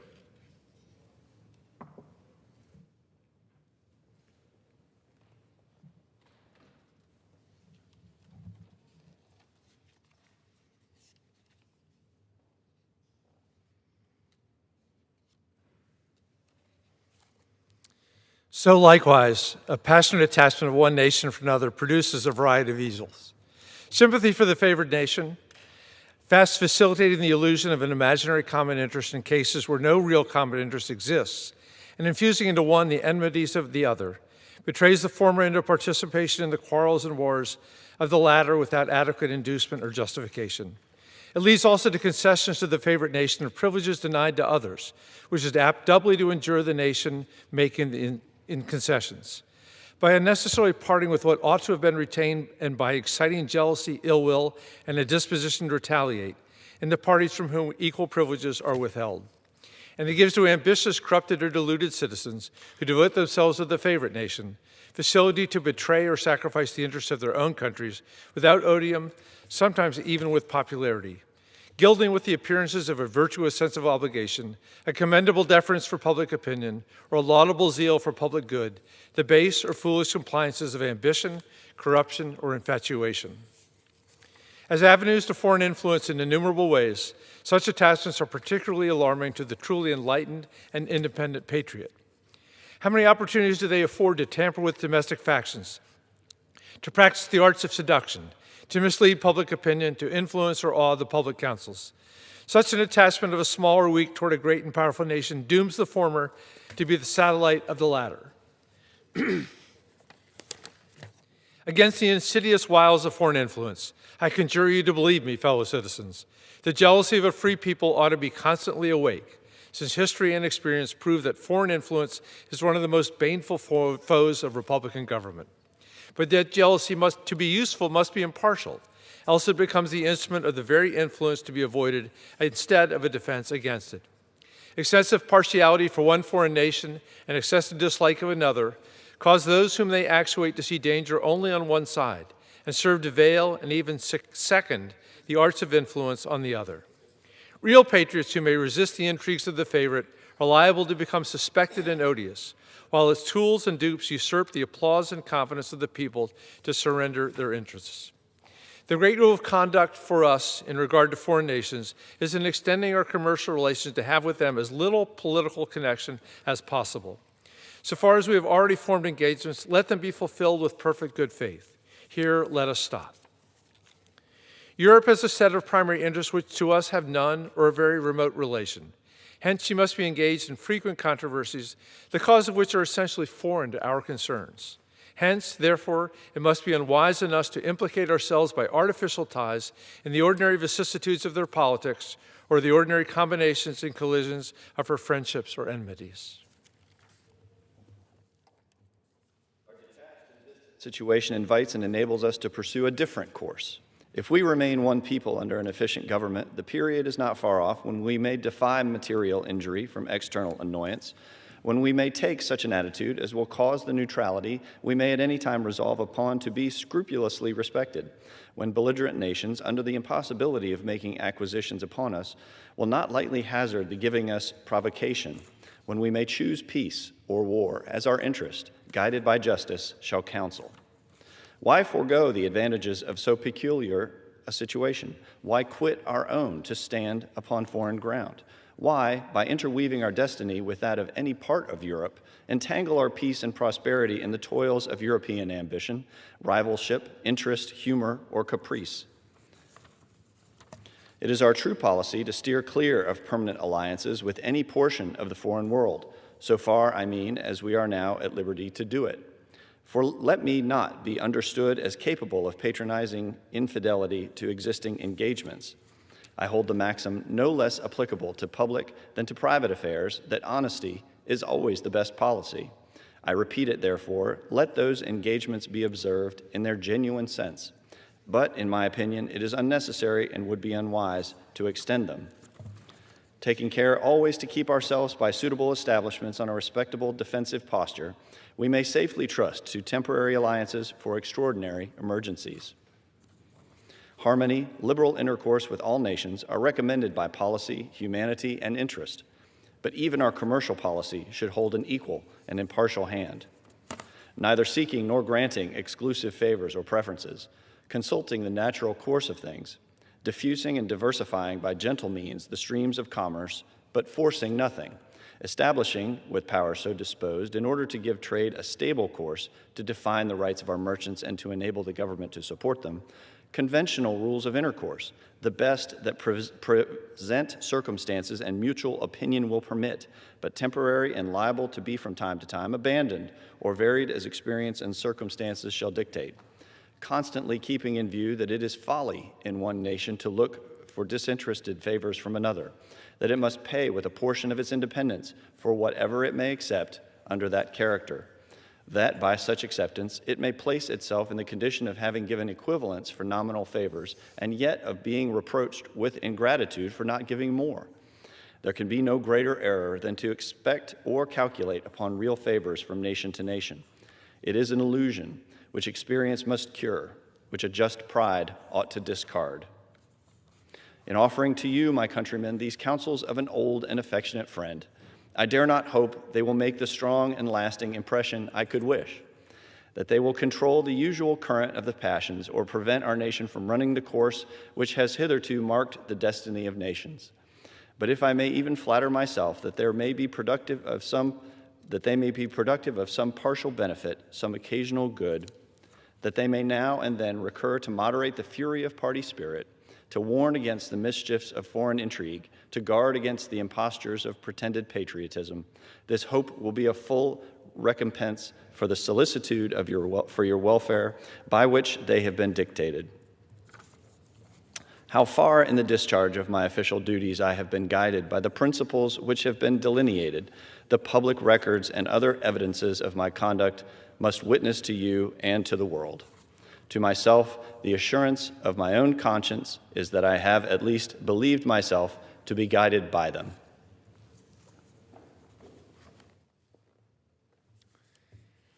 In relation to the still subsisting war in Europe, my proclamation of the 22nd of April, 1793 is the index to my plan. Sanctioned by your approving voice and by that of your representatives in both houses of Congress, the spirit of that measure has continually governed me, uninfluenced by any attempts to deter or divert me from it. After deliberate examination, with the aid of the best lights I could obtain, I was well satisfied that our country, under all the circumstances of the case, had the right to take and was bound in duty and interest to take a neutral position. Having taken it, I determined, as far as I should depend upon me, to maintain it with moderation, perseverance, and firmness. The considerations with respect to the right to hold this conduct, it is not necessary on this occasion to detail. I will only observe that according to my understanding of the matter, that right, so far as being denied by any of the belligerent powers, has been virtually admitted by all. The duty of holding a neutral conduct may be inferred without anything more from the obligation which justice and humanity impose on every nation, in cases in which it is free to act, to maintain inviolate the relations of peace and amity toward nations.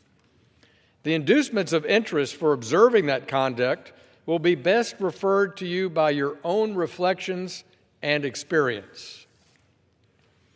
With me, a predominant motive has been to endeavor to gain time to our country to settle and mature its yet recent institutions and to progress without interruption to that degree of strength and consistency which is necessary to give it, humanly speaking, the command of its own fortunes. Though in reviewing the incidents of my administration, I am unconscious of intentional error. I'm nonetheless too sensible of my own defects not to think it probable that I may have committed many errors. Whatever they may be, I fervently beseech the Almighty to avert or mitigate the evils to which they may tend. I shall also carry with me the hope that my country will never cease to view them with indulgence, and that after 45 years of my life dedicated to its service with an upright zeal, the faults of incompetent abilities will be consigned to oblivion, as myself must soon be to the mansions of rest.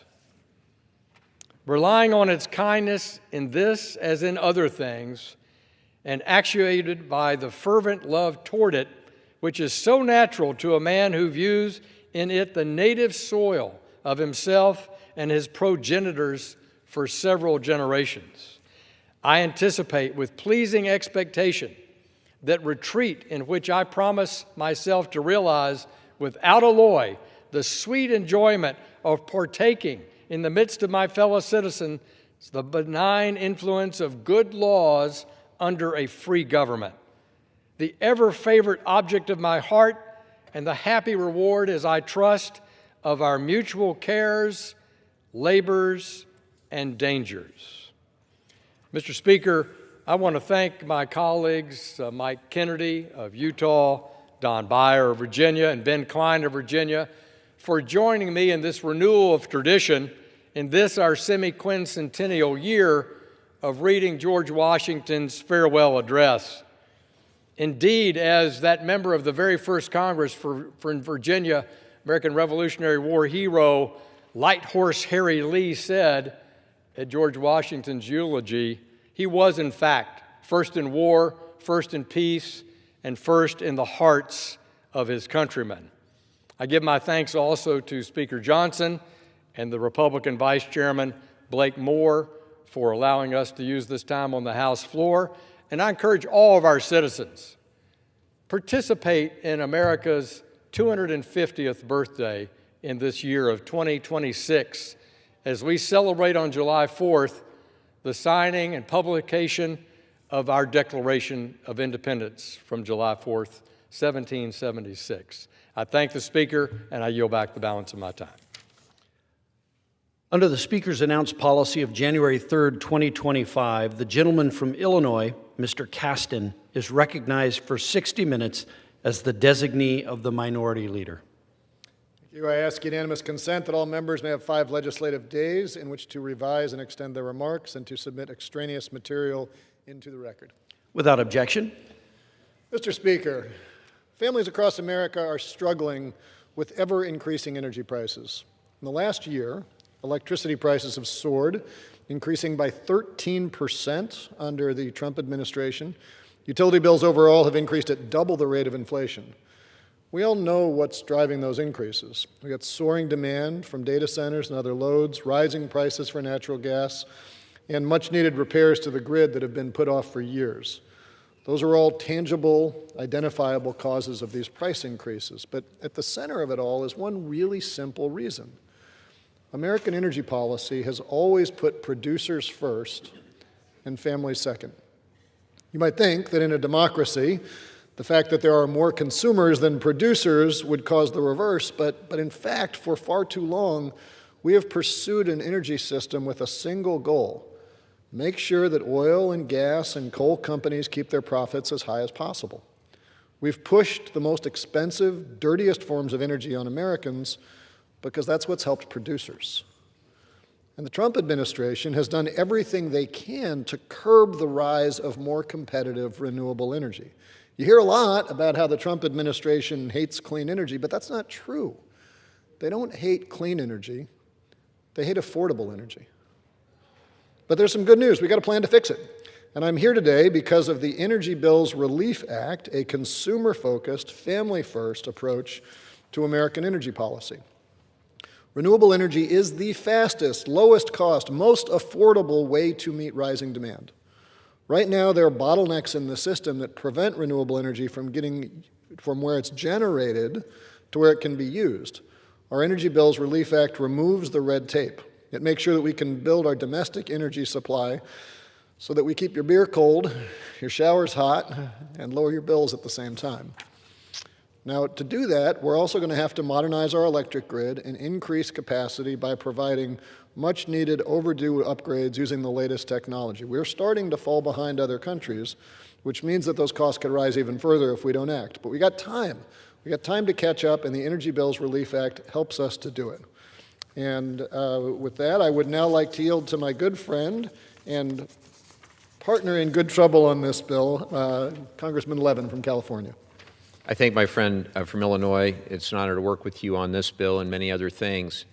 Mr. Speaker, last night in this very chamber, the President declared that America is in a golden age. He said energy prices were plummeting. He said we're winning so much that we don't know what to do about so much winning. He celebrated record fossil fuel production and assured the American people that drilling alone is delivering affordability.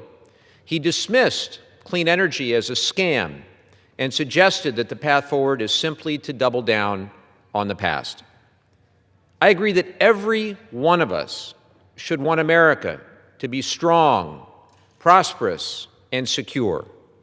But the real test of any energy policy is not what sounds good in a televised address. It's whether working families feel relief when they open their utility statements. It's whether small businesses can forecast stable costs. It's whether seniors on fixed incomes are insulated from volatility rather than exposed to it. Families don't experience energy affordability through slogans. They experience it through monthly statements. And electricity costs are up 13%, and residential gas prices are up nearly 60% across the country. 1 in 6 households is now behind on their electric or gas bills. Families are paying more to heat and cool their homes, more to keep the lights on, and more just to get through the month. For millions of Americans already stretched thin, this is yet another bill they can't afford. And this comes despite the president promising on the campaign trail to cut energy bills by 50%. It's not just a broken promise on costs. It's a strategic failure at a defining moment for America's economic future. We are living through the most important global energy transition since the Industrial Revolution. The countries that deploy clean energy the fastest are lowering costs, strengthening domestic manufacturing, and securing control over the energy supply chains that will define economic power for decades. This is the moment when the winners of the global energy race are being decided. But instead of leading, the United States is being pulled backward. Over the past year, more than 165,000 clean energy jobs have been wiped out or delayed. Projects capable of powering roughly 13 million homes have been canceled or frozen. Clean energy tax credits are under attack. Grants have been rescinded. Permitting for wind and solar has been effectively paused. Billions in private investment sitting idle because federal policy has injected uncertainty into the marketplace. And at the same time, the administration is doubling down on fossil fuel policies that leave families exposed to volatile global markets and rising prices. So let's be honest about what's happening. Families are paying more because this administration is choking off the supply of clean, low-cost electricity while forcing ratepayers to subsidize aging, expensive fossil fuel plants. It's not ideology, it's math. It's math. If we are serious about affordability, truly serious, we must ask a different question, not how much can we drill, but rather how do we build an energy system that delivers stable, low-cost power for decades? The truth, and it's a truth grounded in financial analysis, not political branding, is that clean energy is the lowest cost new electricity in the United States. Wind and solar, on an unsubsidized basis, undercut new coal and frequently undercut new natural gas generation. Utilities choose clean not because of ideology, but because they're the least expensive options available to meet demand. Now, that isn't to say that I disagreed with everything the president had to say last night. In fact, I was genuinely pleased that he acknowledged the pressure that data centers are placing on our electric grid. The explosion of artificial intelligence, cloud computing, and advanced manufacturing is real, and it's transforming our economy, and it's driving electricity demand upward at a pace we haven't seen in decades. Ignoring that reality would be irresponsible, and confronting it is necessary. Now, the president suggested that tech companies should build their own power plants so household rates don't rise. And at its core, I think that intention is correct. Ratepayers should not be forced to subsidize infrastructure built to serve trillion-dollar tech companies. Families living on fixed incomes shouldn't be forced to underwrite private server farms for big tech. Small businesses shouldn't be absorbing the transmission costs created by hyperscale expansion. And protecting consumers must be the starting principle. But the correct intentions of the president aren't enough. We need statutory guardrails so that utilities can socialize grid upgrade costs across all customers. Without clear cost allocation rules, transmission investments triggered by large new loads can be spread broadly rather than assigned to the source of the demand. Without modernized planning, the infrastructure required for rapid load growth can crowd out other investments and create bottlenecks that ultimately drive rates higher for everyone. And there's another layer to this. Even if data centers build dedicated generation, as the President discussed last night, the broader grid still absorbs the consequences of rising demand. If demand rises and the cheapest new resources are constrained, prices rise for everybody. If transmission is insufficient, congestion increases and wholesale prices spike for everybody. If fossil fuel generation continues to dominate, the corresponding volatility is transmitted directly into higher retail electric bills for everybody. In sum, if we restrict the cheapest sources of new electricity while demand rises, prices are going to go up. That's not ideological. It's just supply and demand. If we slow the deployment of the lowest cost wind and solar, if we delay transmission build-out, if we limit storage, then the system will rely more heavily on higher cost generation, and consumers are going to pay the difference. If, on the other hand, we modernize the grid, we deploy the lowest cost resources at scale, we accelerate transmission expansion, we integrate storage, we allow clean energy to compete fairly and fully, then rising demand can be met with falling costs and less volatility. Infrastructure will be built more intelligently, enhancing reliability rather than undermining reliability. Again, this is not ideology. It's math. It's common sense. So today, along with my friend from Illinois, Mr. Caston, with whom I'm so proud to work, we are embarking on really a new path forward, the Energy Bills Relief Act. This is all about math, and it's all about common sense. It's all about how electricity markets actually function. It's all about the need for grid modernization as an economic imperative. It's all about fairness in who pays the bill for the modernized electric grid. It's all about protecting ratepayers with enforceable policy rather than with empty statements. Because the American people deserve more than rhetoric. They deserve a system built on data and durability. They deserve leadership that understands that affordability is engineered, not declared, and they deserve lower bills. And the path to lower bills runs directly through the clean energy deployment that markets are already telling us is the cheapest way forward. That's why we're here today, and that is what the Energy Bills Relief Act is designed to deliver. Thank you, and I'll yield back to the gentleman from Illinois. Thank you, Congressman Levin. So I want to take a little bit of personal privilege here and tell you a little bit about Mike and I's background. Mike and I both came into Congress in 2018. Prior to that, we were both in the clean energy industry. I think it's safe to say that prior to the election of Donald Trump in 2016, neither of us thought that our paths involved eventually getting to Congress or certainly being in this moment here right now.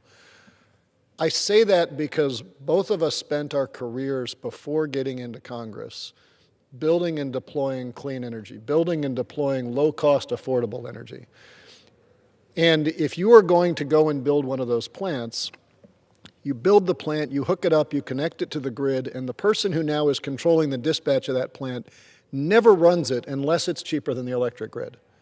Every minute you own a solar panel, every minute you own a cogeneration plant, a wind turbine, all these technologies are out there, every minute you're saying, is this cheaper or more expensive than the alternative? And there's a saying back in the days when I was going and doing all that, that asking for a utility for permission to interconnect to the grid is like asking a man for permission to date his wife. It doesn't matter whether you're cheaper. It doesn't matter whether that's in the national interest. You are a competitive threat. And capitalism works on competition. So fast forward, Mike and I run for Congress. We win. Speaker Pelosi appoints us both to the Climate Committee to put us, along with our wonderful leader, Kathy Castor, to figure out how to take this knowledge and make sure that we can deploy cheaper, cleaner energy. That work through the 116th Congress, through the 117th Congress, ultimately led to the Inflation Reduction Act. And in 2022, we passed the largest climate bill in the history of this country, in the history of the world. The purpose of that bill was to make sure that your access to cheap energy was not a function of whether you had capital, whether you could hire the lawyers and the engineers to go into fight with your utility. It was to make sure that every American had access to the cheapest energy. And that bill, the Inflation Reduction Act, took a significant step forward in expanding access to cleaner, more affordable energy sources to lower costs for all Americans. I was really proud of the work we did to help write that bill, and then President Trump killed it. Now, killing it didn't prevent all those generators that got built from operating, because if you've got a solar panel on your roof, it's still cheaper than whatever anybody else is providing. But it blocks new people's ability to bring those forward. Last summer, he gutted programs that were designed to boost domestic renewable energy. He slashed incentives to help households save money. He arbitrarily blocked the development of affordable energy sources while forcing more expensive coal plants to keep running, ensuring that fossil fuel companies can keep raking in profits at your expense. The Energy Bills Relief Act puts an end to that. This is a consumer-focused bill. It's a bill that puts American families first. It restores the tax credits for home energy upgrades that were ended by President Trump. It incentivizes utilities to help consumers save money by funding home weatherization, energy efficiency. Wouldn't you like to spend less on your natural gas bill? Wouldn't you like your utility to be a partner in that? It provides financial assistance to make sure that families don't have their power shut off. It puts an end to price gouging, because utilities shouldn't profit while you're struggling. It makes sure that places like data centers cover their own costs, and if a data center opens in your area, that doesn't mean that the costs are pushed onto your household. It gives a voice to the American people. Make sure they're consulted when new energy projects are being developed in their community. This bill was put together in a way that I wish was not so innovative. A lot of bills around here start by saying, what is politically possible? What can we do on a bipartisan basis?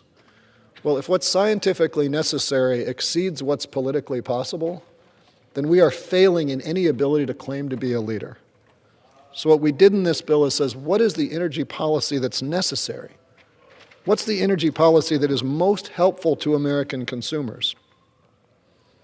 That's what we set out to do. And I'm proud of the legislation that Congressman Levin and I have written to do that.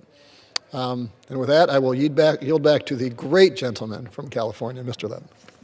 I thank my friend from Illinois, and I'd like to just spell out some basic facts and some myths about clean energy, because there's a whole lot of misinformation out there these days.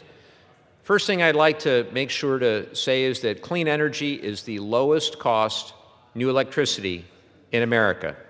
Independent financial analysis confirms that utility-scale solar and onshore wind are the cheapest forms of new electricity generation available in the United States. This is from Lazard, their levelized cost of energy analysis, showing that unsubsidized solar and wind consistently undercut new coal and new natural gas generation. There was recently a report that solar projects are on average 41% cheaper than the lowest cost fossil fuel alternatives globally, and onshore wind projects are 53% cheaper. Another analysis shows that solar is approximately $64 per megawatt hour cheaper than coal and $20 cheaper than combined cycle gas. Wind is $61 cheaper than coal and $17 cheaper than gas. Markets are already choosing clean energy because it's the least expensive option. In fact, states leading in renewable generation generally see lower electricity prices. According to EIA data, 17 of 22 states with above average shares of wind and solar had below average electricity prices last year. 13 of those states voted Republican in 2024, I might add. And another analysis showed that the 4 states with the highest renewable generation saw prices fall in 2025. Well, 9 of the 10 states with the lowest renewable energy penetration saw prices rise. This isn't that hard. The cheapest, most affordable energy is the cleanest energy. And yet, instead of expanding that supply, the administration chooses to restrict it. The second thing I want to talk about is coal and market distortion. At the same time that clean energy deployment is being obstructed, this Department of Energy has issued emergency orders forcing aging coal plants to remain online. In Colorado, for example, that decision is estimated to cost ratepayers $20 million over 90 days, roughly $85 million annually, and potentially up to $150 million per year if required to operate continuously. In Michigan, ratepayers paid approximately $80 million over 4 months to keep a coal plant running. If coal were the lowest cost option, it would not need these sorts of emergency orders. 99% of U.S. coal plants are more expensive to operate than replacing them with new wind or solar. according to Energy Innovation. Coal is aging, it's unreliable, it's costly, and more than half the fleet is already scheduled to retire. NERC reliability data shows increasing forced outage rates for coal plants in recent years. So, folks, this is not free market competition. This is protectionism for expensive incumbents while families are footing the bill. The third thing I'd like to talk about is reliability.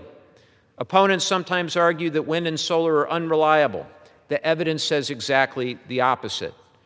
Battery storage deployment is absolutely taking off. The U.S. is projected to add more than 18 gigawatts of new utility-scale battery storage. Just last year, 2025, huge record number, 11 gigawatts in 2024. By the end of 2026, the assumptions were nearly 65 gigawatts of total storage capacity. And the majority of new solar projects in the Western Interconnection area now include co-located storage. Battery costs have dropped dramatically in the last couple of years, and transmission expansion connects regions experiencing different weather patterns, improving reliability and lowering costs for everyone, delivering the grid of the future, delivering the interconnected, flexible, diversified grid of the future. Meanwhile, what's the alternative? Well, Winter Storm Fern, January 2026, coal plants ramped up as expected, but fuel prices spiked. Stockpiles dropped to their lowest levels in years, and the system was strained. We know that gas infrastructure can freeze. We know that peaker plants can be overstressed. We know that fossil fuels are not immune from failure. Reliability comes from diversification and modernization, not by clinging to a single fuel. Next, I hear that clean energy can't meet growing demand. That's not true either. Electricity consumption hit a record high last year and is projected to continue rising in 2026, according to EIA. AI-driven data centers, I think we all know, are a major contributor, with electricity demand from data centers expected to double by 2030. Clean energy is the fastest resource to deploy. So not only is it cheapest, but it's fastest to deploy. The average solar project can be built in 15 to 17 months. A natural gas plant often takes 4 years or longer. Gas turbine shortages mean new turbines may not be available until the 2030s. Solar and wind growth outpaced global demand growth in the first half of 2025, with solar alone meeting 83% of global electricity demand growth in the first half of 2025.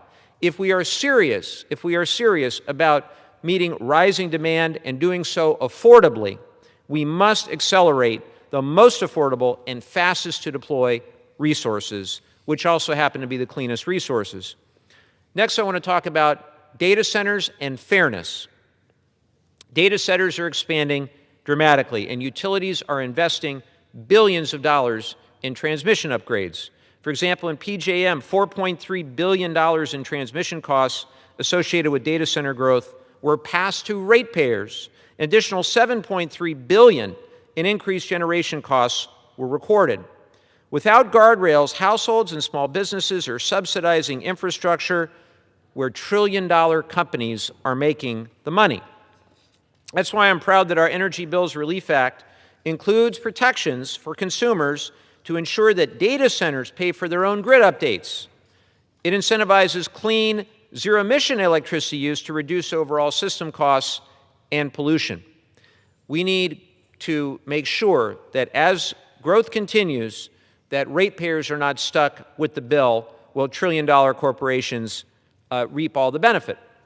Now, I want to turn close to my home for just a second and talk about wildfires and, in particular, California.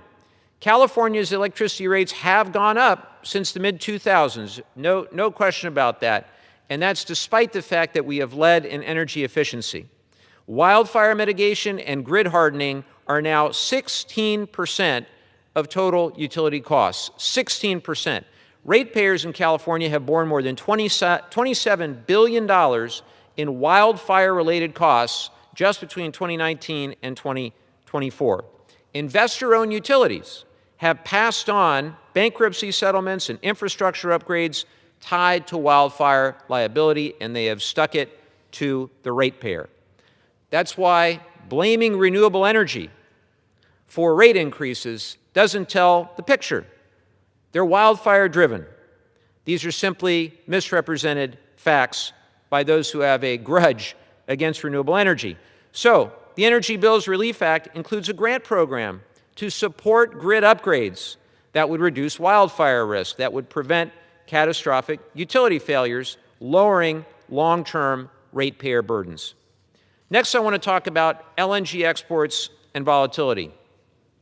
As LNG exports increase, domestic natural gas prices increasingly reflect international demand. Global volatility becomes domestic volatility. Wind and solar, on the other hand, have no fuel price. They have no geopolitical premium.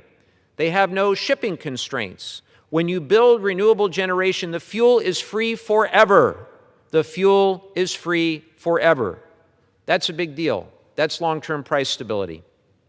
So, what would our bill do?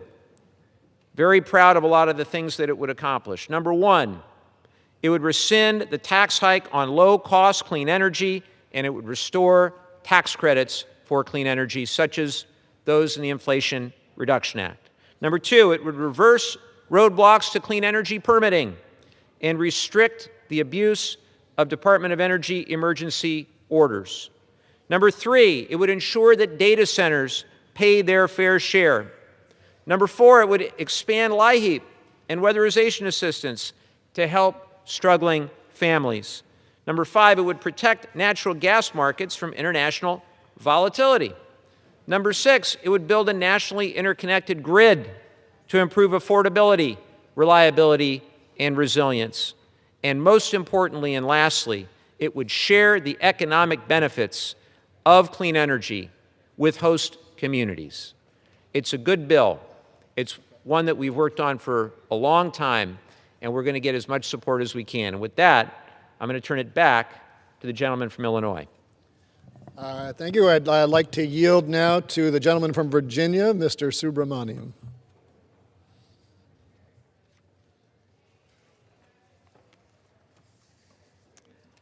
Thank you, Mr. Speaker. I want to thank everyone here today, as well as thank SEEK for all their hard work and leadership. One of the things the president said last night, he's doing so much to lower energy costs through Drill Baby Drill and through all the other actions he's taken. I think on the campaign he said he was going to lower energy prices by 50%, and yet last year Americans paid more than 13% for their electricity bills compared to the previous year. And the big reason is that the big ugly bill added about $250 billion to Americans' energy bills by picking energy favorites and slowing down new technology. And so energy prices continue to rise for Americans. But something the president said is that the data centers will help lower Americans' energy costs. And one of the assumptions there is that they will pay for their own energy infrastructure and essentially not shift that burden to Virginians and Americans. Because in Virginia, we're facing an additional 9% increase in energy costs this year, and data centers are a big part of that. They consume about 25% of the energy, and could be more soon, could be up to 40%. And last year, more than $4.3 billion in transmission infrastructure costs for data centers were passed on to ratepayers. And so, this pledge, basically the president is asking for technology companies building data centers to pledge to build their own energy infrastructure along with their data centers moving forward and not shift the costs to ratepayers. And I welcome the idea of making sure that ratepayers aren't shouldering the burden of energy infrastructure and energy generation, because the American people deserve better than that. And I think one of the things I'd like to see more of is, rather than a pledge, a concrete proposal, actual regulatory frameworks that will protect people's energy costs. That's what we're doing in Virginia. Down in Richmond, there's now a legislation that they're moving forward to essentially make sure that ratepayers aren't paying for the energy generation of data centers. And so I look forward to having this bipartisan conversation, but I know that if the president doesn't come up with this framework that we need, then it's going to be another promise made, promise not kept when it comes to energy prices. Thank you, and I yield back. Thank you, and I'd yield now to the gentle lady from Ohio, Ms. Capter. I wish to thank Congressman Caston for his great leadership and also Congressman Mike Levin for drawing us together here today. And I rise today, as I do every day, on behalf of the people of the region I represent, but also for people across our country. Americans are facing the cost of energy, and it's becoming unaffordable, but it's not their fault. At the same time, many federal incentives to help lower energy costs and to create the new energy systems for the future have been rolled back by the current administration. Actually, I was somewhat surprised that that happened. America's grid is old. I hope President Trump hears this, and it's under greater strain. Our country actually set new records twice this past July for peak electricity demand. It's getting hotter in many parts of the country during the summer months, and for those of us who live up north, let me tell you, it's getting colder. And the old grid system is being tested like never before by hotter weather and cooler weather, cold weather, frigid weather, and higher usage. And when the grid strains, costs rise. Every household, I would venture in our country, is feeling the pinch. And for us in the upper Midwest, it isn't 9% increase. Our energy bills have doubled. In Ohio, rapid demand growth from big tech data centers are also pushing up energy costs before the public. The people that live in these areas can even catch the wind, that they can actually try to figure out and have meetings and say, hey, wait a minute, what can we do about this? Because their prices are doubling across our state and region. Families notice the increase. One constituent even told me her family's bill increased from $230 a month to $494 in July. That is huge increase. This increased cost spiral in energy is simply not sustainable. The majority party and the Department of Energy, meanwhile, under the current administration, are rolling back energy investments in America's future to help lower costs. I represent the most important domestic solar manufacturer, First Solar. I don't take money from them. I don't own their stock. But what they have done for America, 10% of our energy production in this country is now renewable and energy savings. We're smarter. We're smarter than we were 50 years ago. Our nation must invest faster in modern infrastructure when an all-of-the-above energy strategy to truly become energy independent in perpetuity. I see many younger people in the gallery. For those of you who are a little bit techie and you care about the future of the country, help us become energy independent within our own shores, and to do so in a way that doesn't damage the environment. Just this last year, there were 354 clean energy projects or companies that the new administration canceled new projects, delaying new investment. We've seen layoffs of workers across our country because these projects lost federal funding. In my district, one of the lodestar companies I represent, called Libby Glass, Toledo, Ohio, is the glass center of the world, the administration took away over $40 million that was going to help them. This was legislation Congress passed, that the administration signed the bill, it was vetted by the agencies and so forth, to help them save energy so that they could compete with glass against China, France, Mexico, where workers are paid less and product is dumped on the global markets. When we don't invest in companies and the jobs they create for the American people, we shoot ourselves in the foot. And there's no question over 173,000 clean energy jobs actually have been eliminated between President Trump's election and swearing in and February of this year. Think about that. That was building the future for our country. And the 10 top states that have lost the most jobs from this misguided assault on clean energy are the following: Texas, Massachusetts, Arizona, New Jersey, Michigan, New York, South Carolina, Illinois, North Carolina, and my home state of Ohio. And it's interesting to me that 3 of the members that are on the floor now are from Illinois, Mr. Caston, Mr. Levin from California, and myself from Ohio.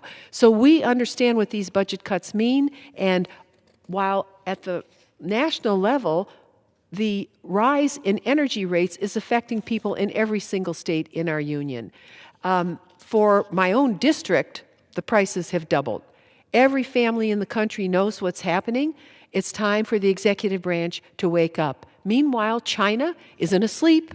It's investing in record levels in terms of energy development, making its products more competitive worldwide. President Trump said he was going to fix this, and he's done completely the opposite. He did hint last night about something dealing with new energy investments and these AI terminals that are being, and centers that are being built across the country. I hope he follows through.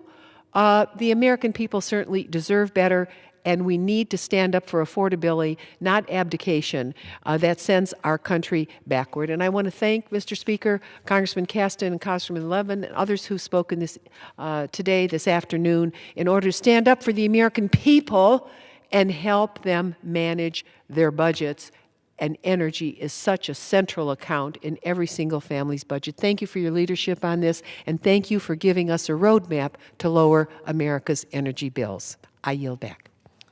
Thank you. I now yield again to Mr. Levin from California. Thank the gentleman, and I certainly thank my good friend from Ohio, Marcy Kaptur, from whom I've learned so much on the Appropriations Committee and otherwise. Look, this debate should not be partisan, and it does not have to be partisan. The physical laws of energy do not care who's in the majority. The economics of electricity do not change with one party label or which district you're from. The grid does not ask whether the power flowing through it came from a red state or a blue state. We really need to answer only one question. Is there power when it's needed at a price families can afford? That's why this ought to unite us. Republican and Democratic states alike lead in wind and solar generation. Red and blue districts alike host clean manufacturing.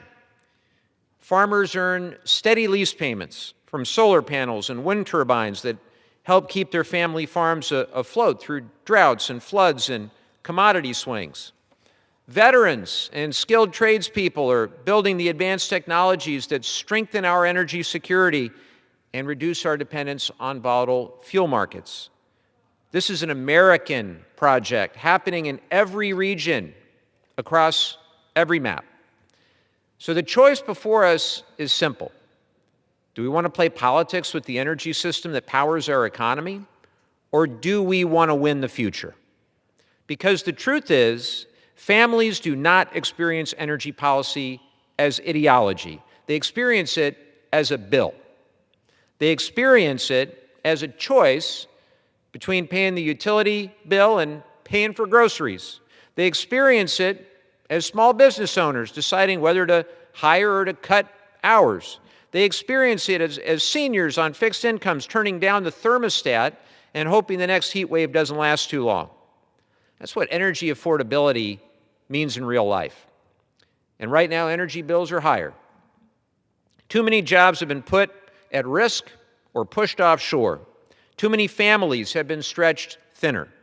Too many communities are being asked to subsidize decisions that protect the incumbent energy players instead of protecting consumers. Look, we can keep doing what we've been doing, restricting the cheapest new supply, forcing ratepayers to carry the cost of uneconomic fossil fuel plants, and letting the infrastructure needs of trillion-dollar tech companies get passed down to households. We can keep pretending that the answer to every 21st century challenge is the same 20th century playbook. We can cling to the past and see the costs rise across the country for the average person. Or we can do what responsible leaders do. We can modernize and we can compete. We can build the grid that matches the economy that we actually have, not the economy that we used to have. We can expand transmission so that power can move to where it's needed. We can deploy storage so reliability is stronger in heat and cold and storms. We can make cost allocation fair so households aren't paying for private infrastructure that should be borne by the companies that profit from it. We can strengthen resilience against wildfires and extreme weather so ratepayers are not trapped in a cycle of catastrophic costs.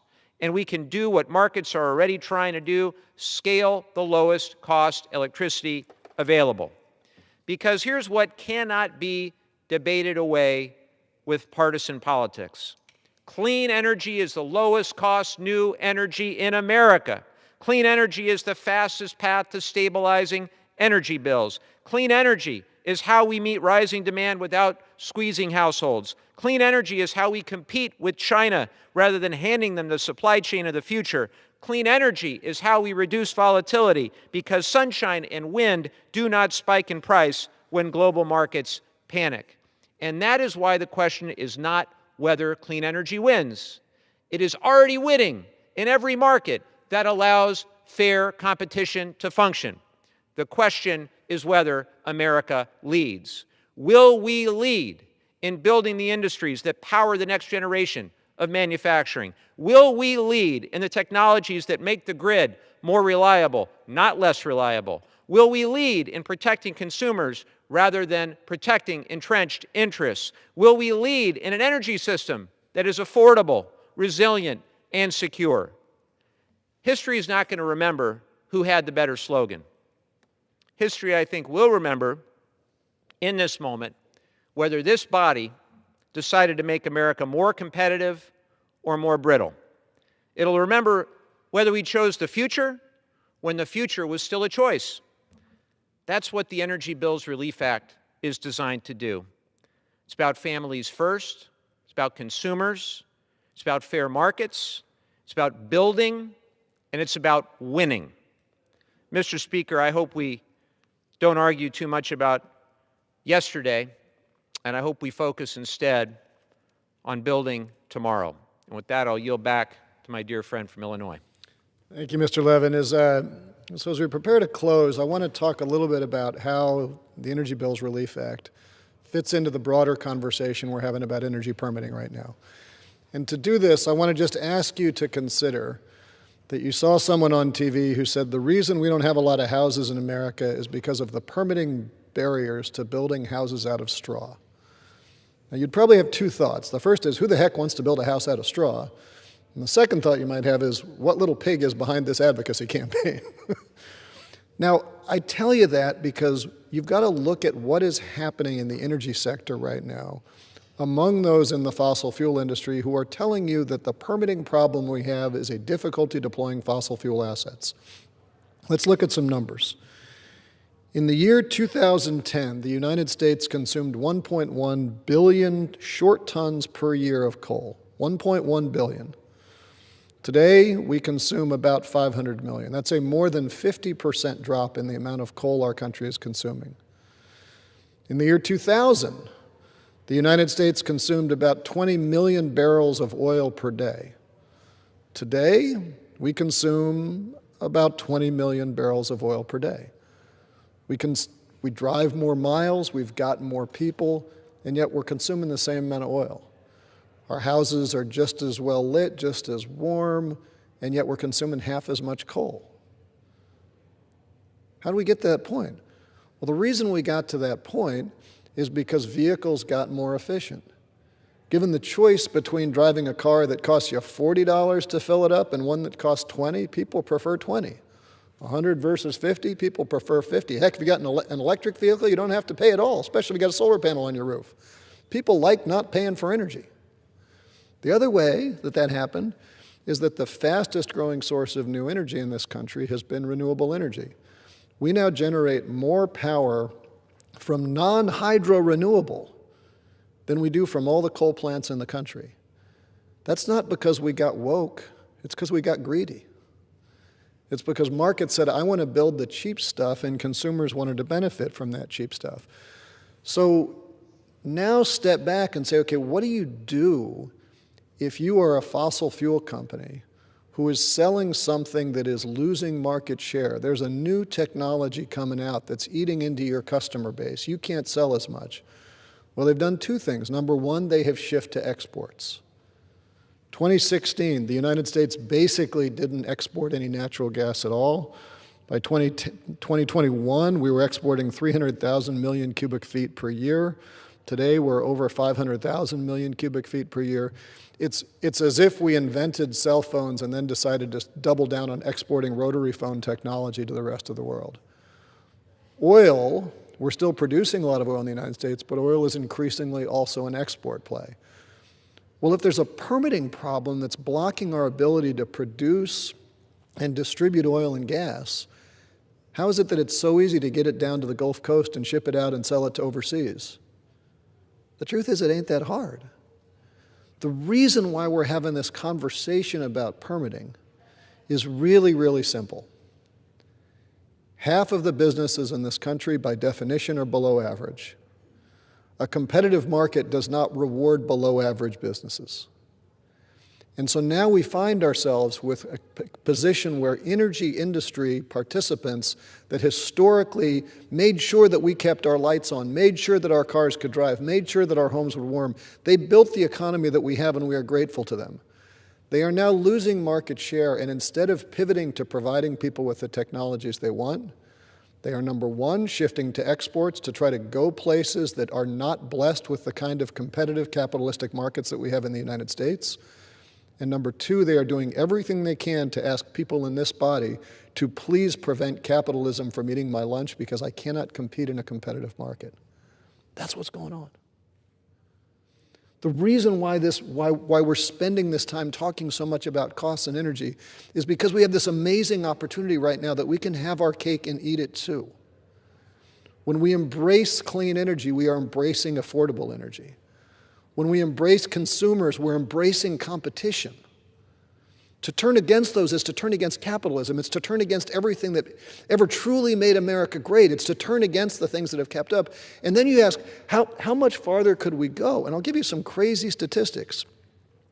The United States total GDP divided by the total amount of energy that the United States uses, we generate about $200 of GDP per million BTU of primary energy. The United Kingdom generates almost 350 million BTUs, almost twice as much as we generate. The Danes generate over 500. Their economies are vastly more efficient at turning energy into wealth than the United States is. Vastly more, like twice as efficient. Imagine if we were so bad at turning labor into wealth as our competitors. We'd be having a crisis about why is American labor so uncompetitive. Imagine if you were running a business that did a terrible job at turning capital into wealth and we were earning terrible returns on investment in the United States economy. We'd be having a crisis.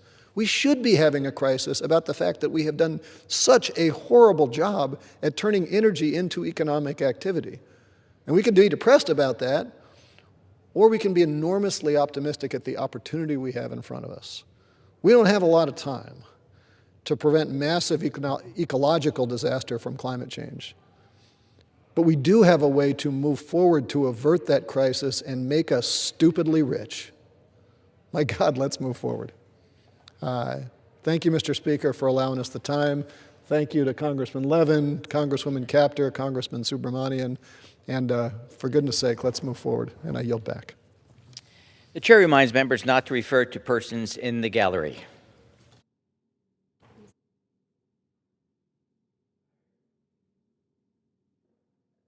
Says the gentleman from California, rise. Mr. Speaker, I ask unanimous consent that when the House adjourns today, it adjourn to meet at 9:30 a.m. tomorrow, that when the House adjourns on that day, it adjourn to meet at 9 a.m. on Monday, March 2nd, 2026, and when the House adjourns on that day, it adjourn to meet at noon on Tuesday, March 3rd, 2026, for morning hour debate and 2 p.m. for legislative business. Without objection, so ordered. Speaker's announced policy of January 3, 2025, the chair recognizes the gentleman from California, Mr. Kiley, for 30 minutes.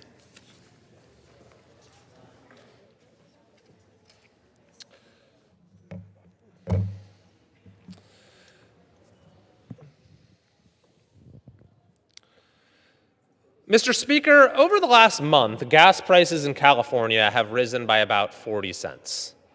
This is very different from what's going on elsewhere in the country.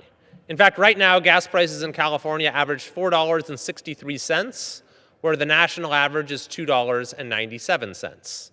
California's gas prices are by far the highest in the country. They're 23 cents higher than the next highest state, Hawaii, which of course is an island state. And lest you think this is strictly a matter of red states versus blue states or Democrat versus Republican policies, take a look at folks not far from here in Maryland are paying for gas.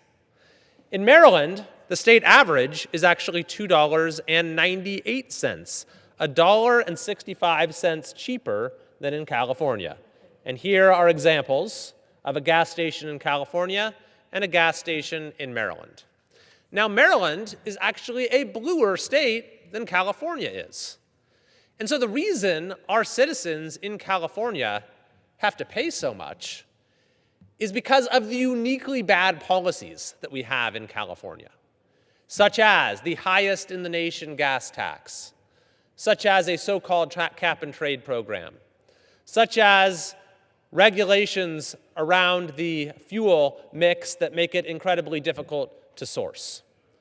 All of this has caused 2 refineries to now leave our state, which is going to spike gas prices even more. Indeed, it has recently been reported that California is now importing gasoline from the Bahamas, in addition from many other places overseas. By the way, this gasoline comes in on tankers that run on petroleum. So the policies of California's politicians have somehow given us the nation's most expensive gas and its most environmentally unfriendly gas. And on top of all of that, while all of these taxes are supposed to be going towards our roads, we're routinely rated as having among the very worst roads in the entire country. This is the extraordinary price that Californians pay for political failure. To try to provide at least some relief, I've introduced the Gas Tax Reduction Act here in the House, which would place a national cap on how much a state can tax its own citizens for gasoline. This would save Californians at least 21 cents a gallon right off the bat. So unsurprisingly, the governor of California, Gavin Newsom, has come out against it. But I am hopeful that we can get bipartisan support for this common sense, much needed proposition in this House, get Californians a modicum of relief, and ultimately change the disastrous policies that have produced this reality for our citizens.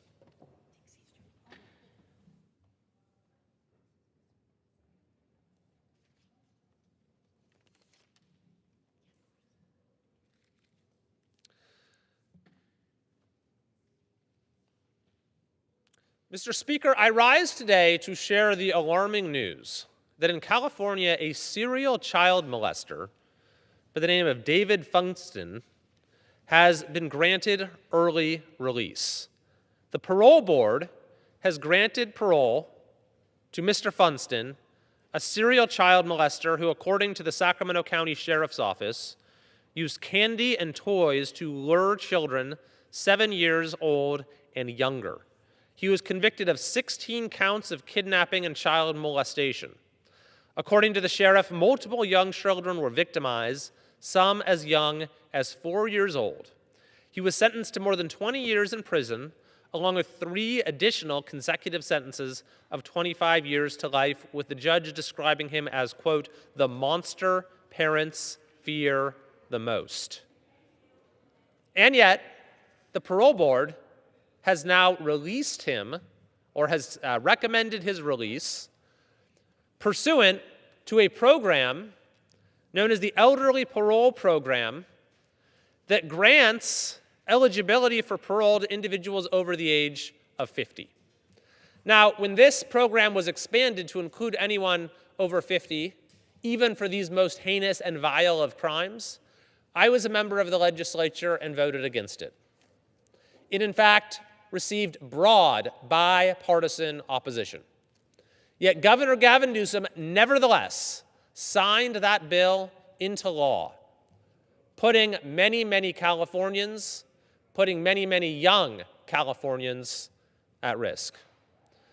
Mr. Speaker, this is the outrageous consequence of reckless criminal laws in California that have removed consequences for criminal activity and provided for the early release of tens of thousands of serious, hardened criminals. We've made some progress in California through a voter initiative to make crime illegal again, passed overwhelmingly by California voters in 2024. But we have a long way to go to reverse the reckless laws that remain on the books and protect Californians from the most heinous of offenders.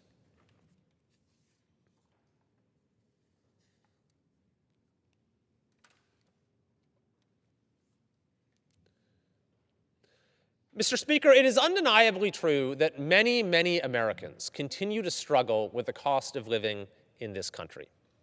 But what is also true is that those struggles are not felt uniformly throughout the country, that prices are much higher in certain places than others. In my own state of California, we have the highest cost of living in the country. And our governor, Gavin Newsom, was asked about this recently on CNN. Why does California have the highest cost of living in the country? The governor had no answer. But the answer is obvious. It is the state's failed policies that have, through this laboratory of democracy experiment we have in this country where you can compare the results of different policies side by side, state by state, they have driven up the price of just about everything in California. So we have the highest gas prices in the country, the highest electricity prices in the country, the second or third highest water bills in the country, the second or third highest grocery prices in the country, the highest taxes in the country, the highest housing costs in all of the continental United States. The list goes on, which is why when you look at the Census Bureau's measure of the real poverty rate, which accounts for the cost of living, California has the highest poverty rate in the entire country. And by the way, we also have the highest unemployment rate and among the lowest rates of wage growth. So not only are our residents forced to pay the highest prices, but they are experiencing the smallest boost in their earning capacity and paychecks. Now, the policies that have created this unfortunate reality are not difficult to identify. California taxes its citizens more than any state. It regulates its businesses more than any state. It has the worst litigation environment of any state. It has the most onerous regulations on gas and electricity and energy. It has failed to build adequate water storage in many, many decades, although we're thankfully changing that. It places tremendous restrictions and frivolous litigation on building housing and imposes fees that make it cost tens of thousands of dollars before you even break ground, which is why Gavin Newsom claimed he was going to build 3.5 million new homes when he came into office and has produced less than 20% of that number. So, Mr. Speaker, there is a lesson to be learned here when we talk about an affordability agenda that we can pursue here in the House to lower costs and improve the quality of life for folks all across the country. It is to do the opposite of what states like California have done. It is to do the opposite of regulating, over-regulating each and every sector. But instead, we should look to unleash the extraordinary capacity of the people of this country to build, to start businesses, to build housing, to remove the barriers, to be on the side of those who are creating and making life and providing more opportunities to folks all across this country. We've passed some measures, I think, that are important steps in that direction, but we certainly have more to do, and we should bear in mind the example of California as we move forward with that agenda and seek to raise the quality of life for folks across the country.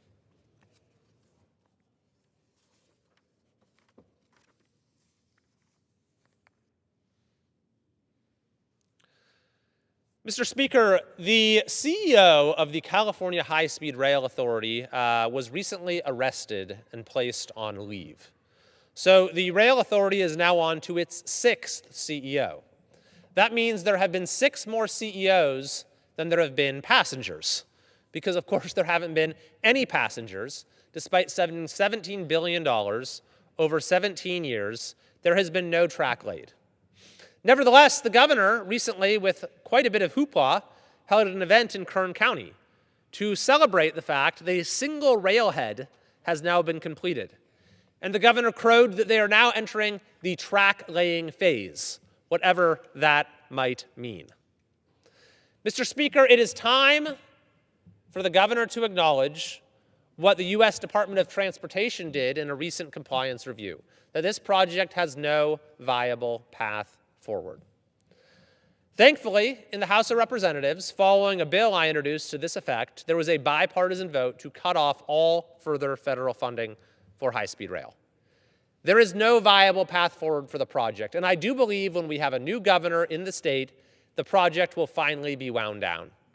But taxpayers also deserve answers on where all of this money has gone. And curiously, as we are seeing new scrutiny to answer that question as to where the money is going, the governor is pushing a bill in the legislature to keep records of the project secret, to create new exceptions to our public records laws that specifically apply to high-speed rail. Now that raises the question, I wonder what he doesn't want the public to see.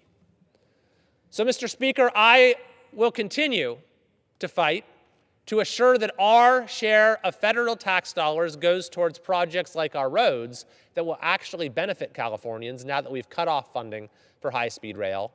And I'm encouraging leadership at the state level to wind this project down immediately so we don't continue to throw good money after bad.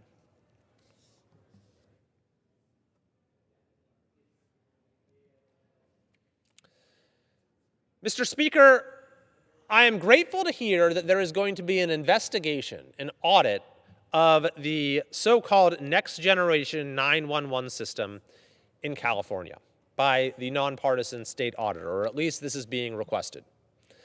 For several years, since 2019, Californians were charged extra fees on their phone bills. This was to build a next generation 911 system.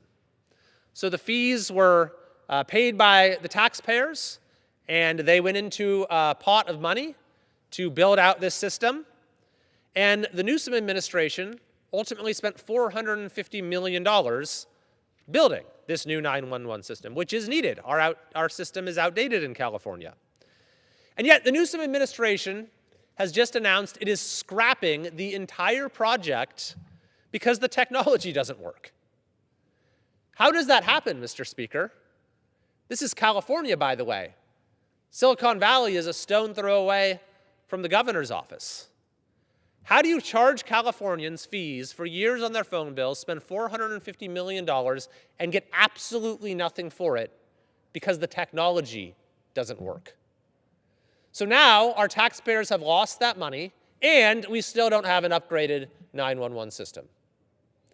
We are looking at ways we can bring some scrutiny at the federal level as well. But we need to get answers why, once again, Californians have been forced to sacrifice and gotten absolutely nothing in return.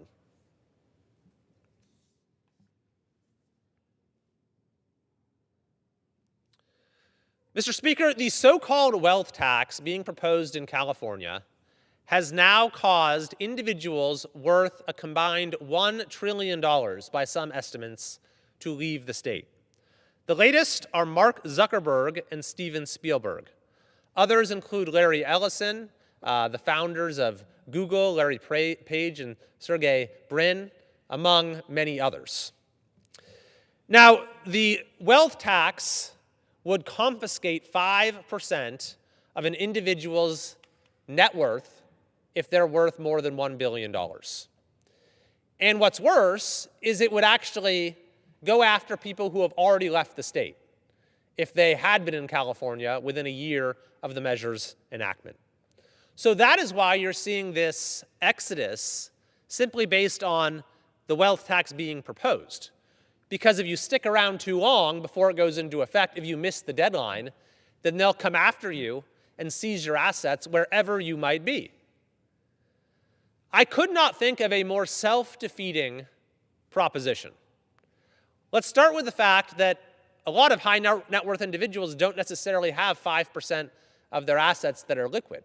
So they'll be forced to unwind their companies, and when they're leaving the state, they're taking their businesses and investments with them. They're taking their income taxes with them. That's why any country that has tried any such wealth tax has actually repealed it, because it's had the opposite of the intended effect. I've introduced the Keep Jobs in California Act to preempt the most blatantly unconstitutional provision of this measure, the one that would tax former residents. My measure simply says that a state cannot seize the assets of former residents. This is a straightforward proposition, and if this goes into effect, then it will stop this mass exodus, because people will not need to leave California simply based upon the threat that this could eventually go into effect.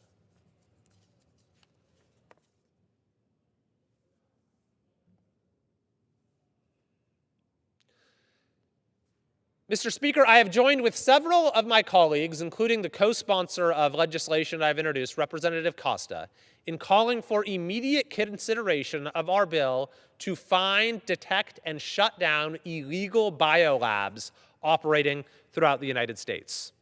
A couple weeks ago, a second illegal biolab run by Chinese nationals was discovered in Las Vegas. This follows the lab that was found in Reedley, California, a couple of years ago.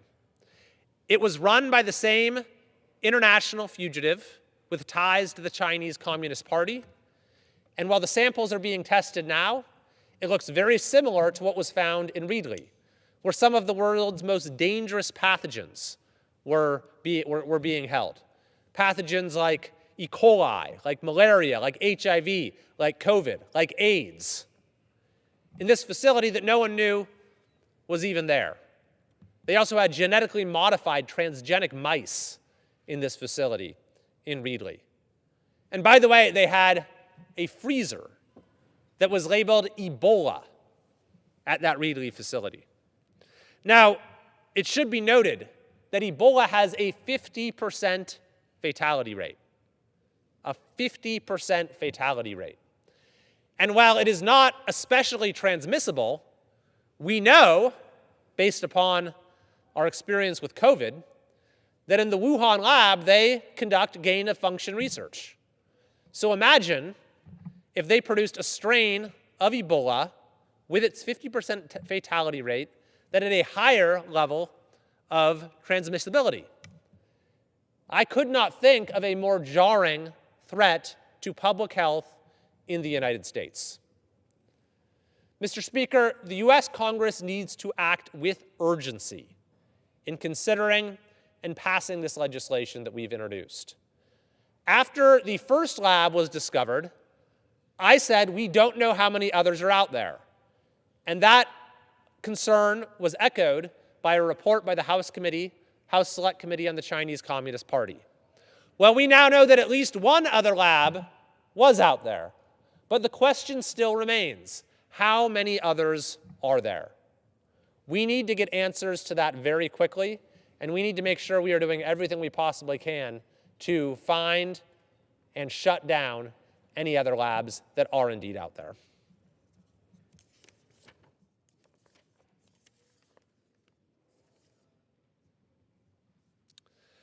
Mr. Speaker, I rise today to congratulate and recognize Pride Industries on reaching their 60-year anniversary milestone.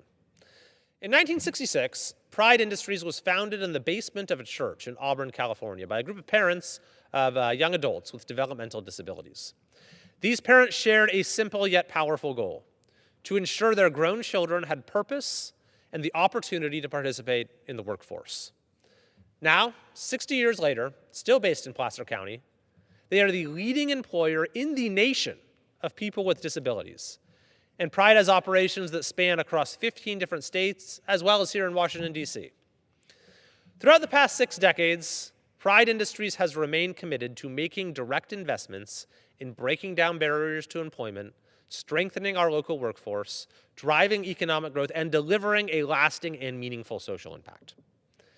It is an honor to represent exemplary organizations like Pride Industries in Congress. As such, I commend Pride Industries for their ongoing dedication to helping people with disabilities realize their full potential and maximize their participation in the workforce. Therefore, on behalf of the United States House of Representatives, I join Pride Industries in celebrating 60 years of service, and I look forward to seeing all that they will continue to accomplish in the years to come. Mr. Speaker, I yield back.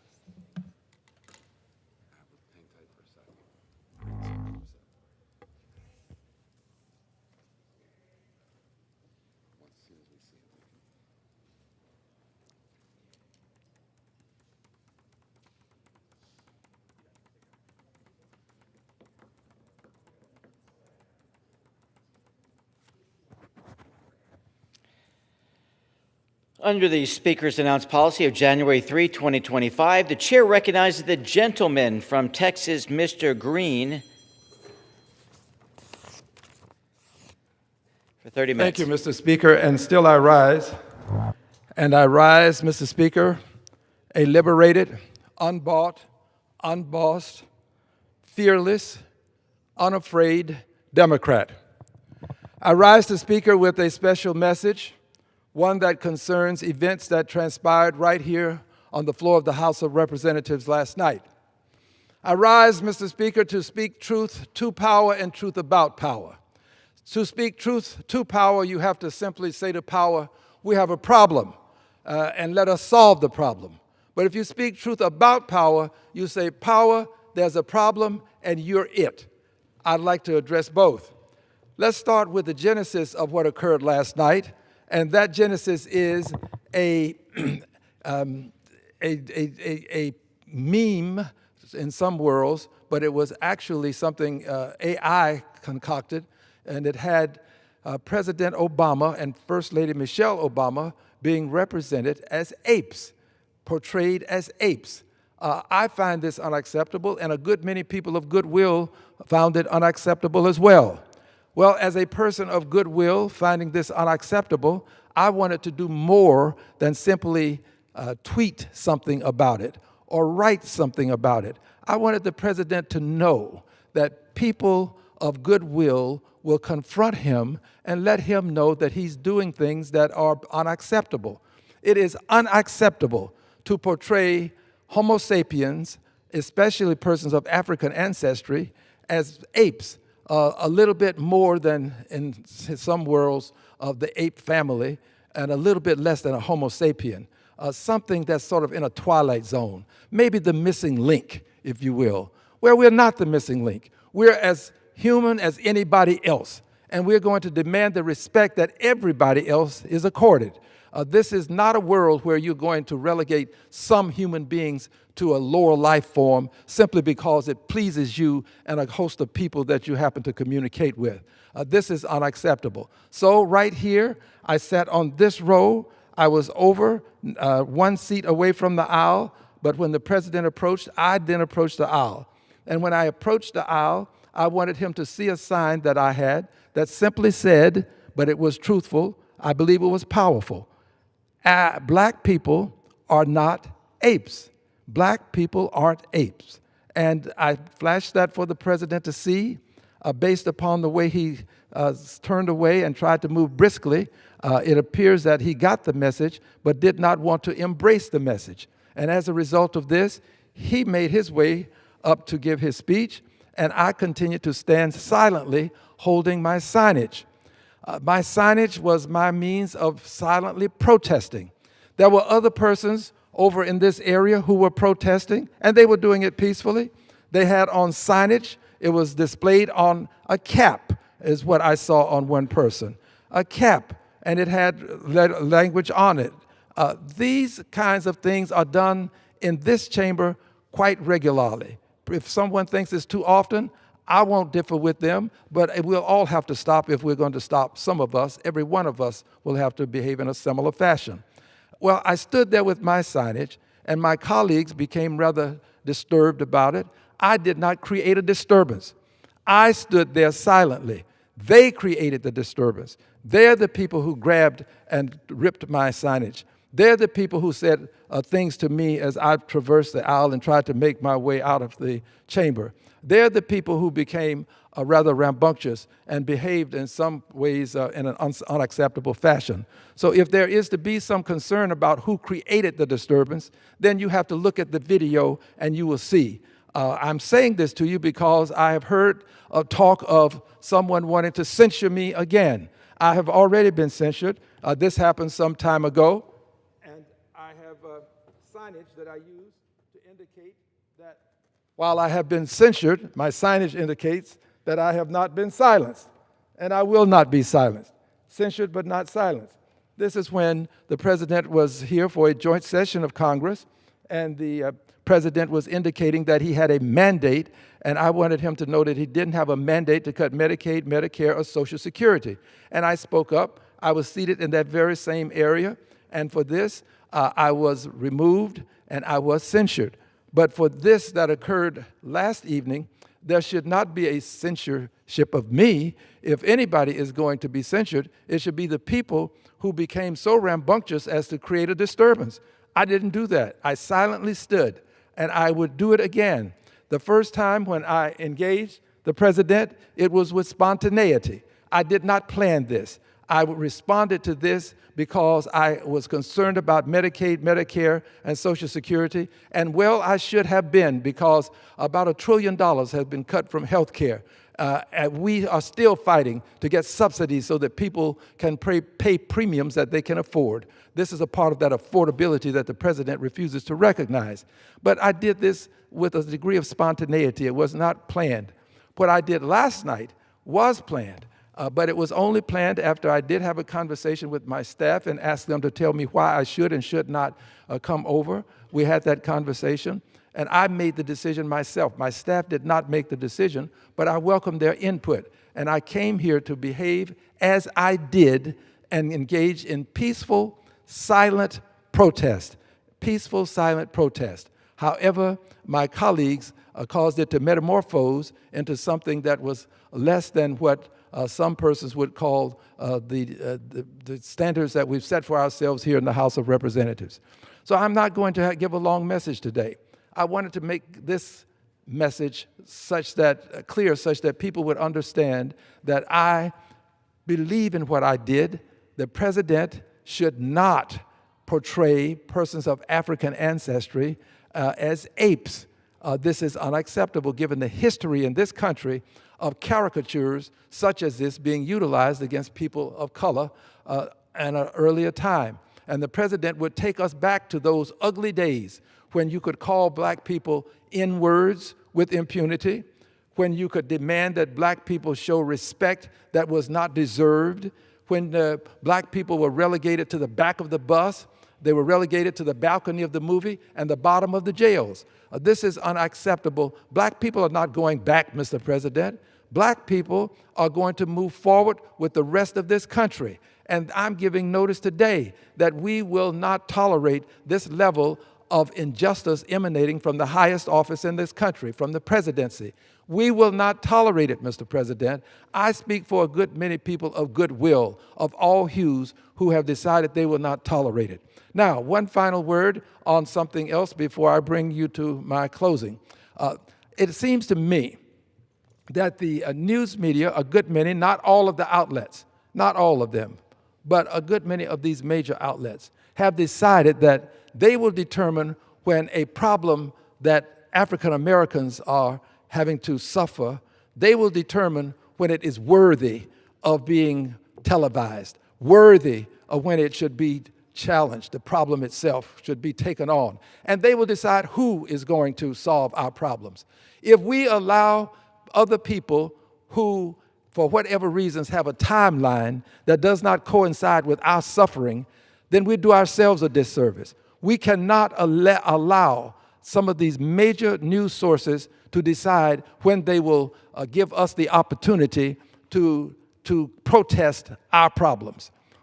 Those who would deny us this opportunity to engage in peaceful protest will only make it possible for other forms of protest to manifest themselves.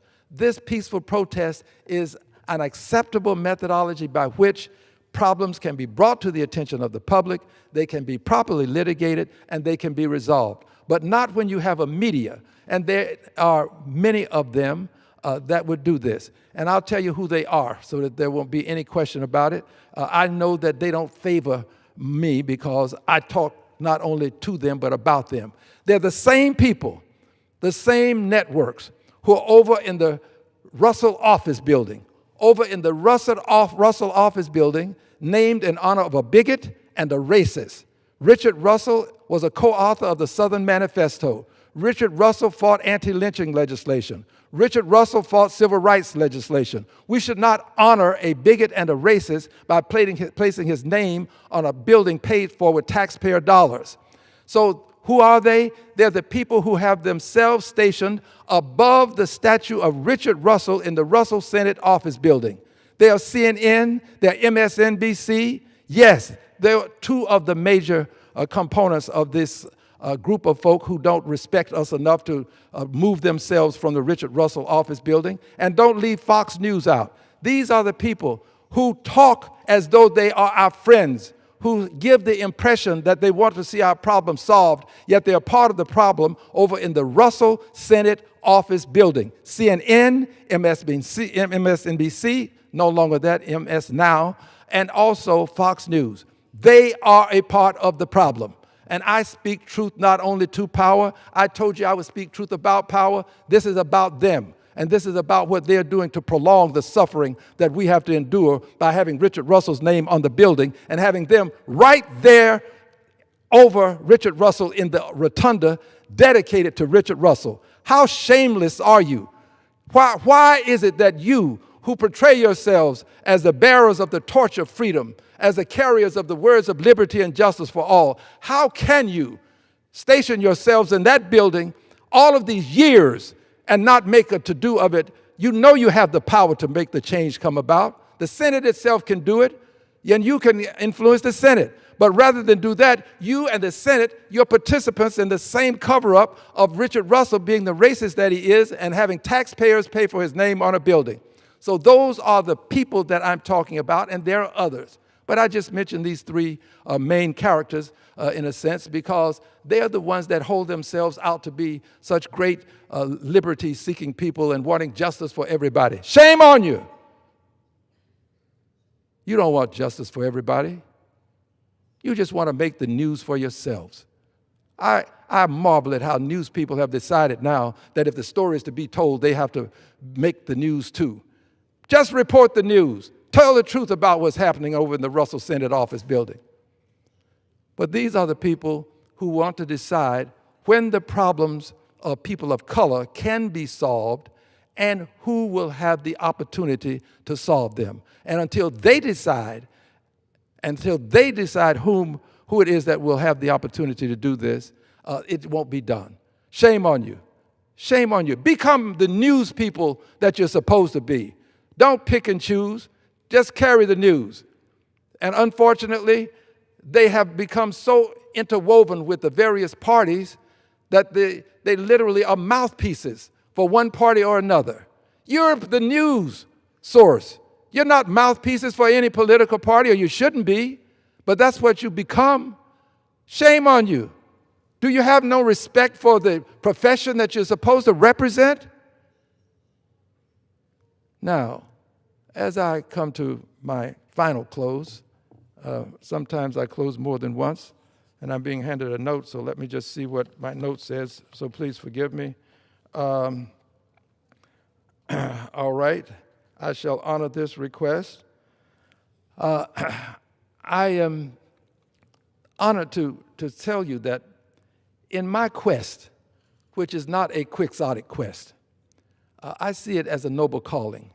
In my quest to bring some scintilla of justice to this cause associated with the president, representing a former president and first lady as persons who are less than Homo sapiens, maybe a little bit above the primates, but still not the human beings that other people happen to be. In my quest to do this, it has become very clear to me, very clear, that people of goodwill do not want to see us continue down the path that we are currently traversing.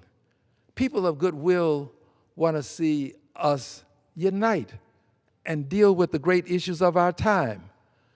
But you can't deal with the great issues of the time if you have a president who is continually ignoring the norms, ignoring the rules, ignoring the Constitution. When you have a president who has decided that he can go to war at will without conferring with the Congress, who would allow a president to speak for 435 people? Who would allow him to have this awesome power to determine for the millions of people in this country, hundreds of millions of people in this country, that we go to war when he says we go to war? This is totally unacceptable, and it is unconstitutional. The president does not have the authority to unilaterally declare war. He has to consult with the Congress. Well, there's a reason why he's not consulting, because there are too many pusillanimous politicians in Congress, people who have decided that they will bend the knee and kiss the ring. There are people who are afraid to speak not only truth to power, but truth about power as well. If you won't speak truth to power, I guess it's far-fetched to assume that you'll speak truth about power. But there are too many. So the president has assumed the responsibility of Congress to declare war. He does it because Congress has been on the sidelines, not by accident, but with intentionality. They have just decided, and when I say Congress, I really mean my Republican colleagues. So Democratic colleagues, please understand, this does not refer to you. My Republican colleagues know that I'm speaking the truth. They know that the president should not be declaring war without us. Maybe there would be a majority of two of us who would say, yes, let's go to war. But until that happens, we have to assume that there's not a majority of us saying it, and the president cannot assume that he can, on his own volition, just declare war. But this is the kind of president that we have, so it's difficult to deal with some of these other issues concerning affordability when you have a president who disrespects the separation of powers. He doesn't believe that courts have the ability to make judicial and judicious decisions. He thinks that if they don't agree with him, they're wrong. And if they are wrong, he believes that they can be impeached. And it took the Chief Justice of the Supreme Court to remind him that he does not have that level of authority, that he must recognize the court's authority as a separate branch of the government, the judiciary, and he has to honor the decisions or he can appeal the decisions. It took the Chief Justice of the Supreme Court to influence him, I assume he was influenced by the Chief Justice, and to get him to stop flouting court orders. And that's what he does. He flouts the orders of courts. So he disrespects Congress's right to declare war. He disrespects the power of the judiciary to make decisions and if you differ with them to appeal. But he also disrespects the notion that the Constitution provides something called due process. The right to be able to simply raise your hand and say, hey, you got the wrong guy. I'm not the person you're looking for. I'm not the person who performed this dastardly deed. That's not me. Well, he just believes that if he thinks you're it, then you're it. And you can be summarily removed from the streets of this country by persons in military regalia with a mask and little identification, taken to some distant place, locked up. Family, friends don't know where you are because this president believes that you are somehow a criminal that has breached some code of his, not necessarily the law, given the way he understands the law, and you should be taken away. So when you have all of these things happening, and then you couple this with the way he demeans people, stood right there at the podium at the joint session of Congress and called members of Congress lunatics. Well, when he does all of these things, It is difficult to deal with affordability. It's difficult to deal with the housing crisis. It's difficult to deal with what's happening not only in the stock market, which he seems to celebrate and appreciate, but also what's happening in the supermarket. Most of my constituents are more concerned about the prices in the supermarket than the prices in the stock market. They're concerned about the necessities of life, not their ability to store away something so that they can have a better quality of life by virtue of playing what we call the stock market. We have a responsibility to address all of these other issues, but this president distracts us from them. He prevents us from resolving them. And as a result of doing this, he is as much to blame for any of these problems associated with affordability as anybody else in this country. In fact, he's more to blame when you realize that the Supreme Court had to tell him that a tariff is a tax, and it's a tax on the American people, and that he doesn't have the authority to impose these taxes. I mean, he's got lawyers that are supposed to be advising him if he doesn't know. But most people assumed that if you are going to tax something coming into the country, into the hands of a person who's in this country, and you put a tax on it, they call it a tariff, but when you put this tariff tax on it, that this person is either going to pay it himself to get the product into the country, or the person that's sending it in is going to have to lower the cost, or the person bringing it in can pay the cost and then pass it on to the consumer. At some point, it becomes something that's passed on to the consumer. That is what has happened. And when you have that coupled with the other things I've mentioned, affordability becomes a difficult issue to negotiate. It is easy if you want to capitulate and call that negotiation, but capitulation is not negotiation. Capitulation means, in the president's world, he has won, and he talks about winning. He has won, and you have lost. For him, it is an all win or lose game, and he always has to win. The president is the source of the upheaval that we're seeing in this country. 2 people killed, American citizens, unarmed, killed under the color of law by the constabulary. Members of our police protection force killed 2 people. We saw it with our own eyes. We saw what happened to Miss Good as she was in a vehicle. We saw how she had her life taken from her. We saw what happened to Alex when his life was taken from him, shot 9 or 10 times, depending on who's counting, while he was unarmed, while he was on the ground, while he was subdued to the extent that he was not a threat to anybody. Yet, the President of the United States distracts us with other things, including buying Canada or buying Greenland and taking Canada, making it the 51st state. He goes on to something else. And now we're no longer mourning the lives of those 2 people that were lost tragically at the hands of the constabulary under the color of law.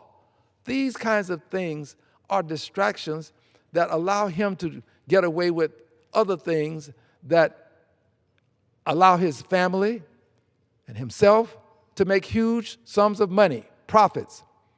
It allows them, while we are being distracted, to drive the market down, and he will then signal to people over his truth. Well, I don't even like to call it truth. Over his means of transmitting messages. He uses that to tell people it's time to buy. And his people buy, the market goes up, and they make billions. This is what is happening. I know. I'm on financial services, and we've had the empirical evidence presented to us. All of these things, other things are happening while the president is making billions by and through his family. Billions of dollars. And we fight among ourselves such that we cannot coordinate and unify and acquire the unity necessary to deal with this reckless, ruthless president. We have to find a way to put a stop on his behavior. His behavior is totally unacceptable, and I am here to tell you that what I did last night, I would do again. I would do again by coming in and taking my seat and saying to people what I said, because what I said was necessary. It was not performative. It was not to get attention other than to call attention to what the president is doing. Not to get attention, but call attention to what the president is doing. And I still say that all of these other things that we find ourselves saddled with, they can be solved. But you have to have a president who's willing to behave with some degree of presidential dignity, according respect to the people of this country, which he seems to have great difficulty doing. He seems to, for whatever reason, want to believe that his moral standards are the standards that everyone concurs with. He has as much as said that the only thing that can get in his way would be his own moral standards. How bold, how can a person have the gall to say such a thing? Do you not want to hesitate and have the good sense to say to yourself, maybe this is not an appropriate thing to say? But I think he believes this.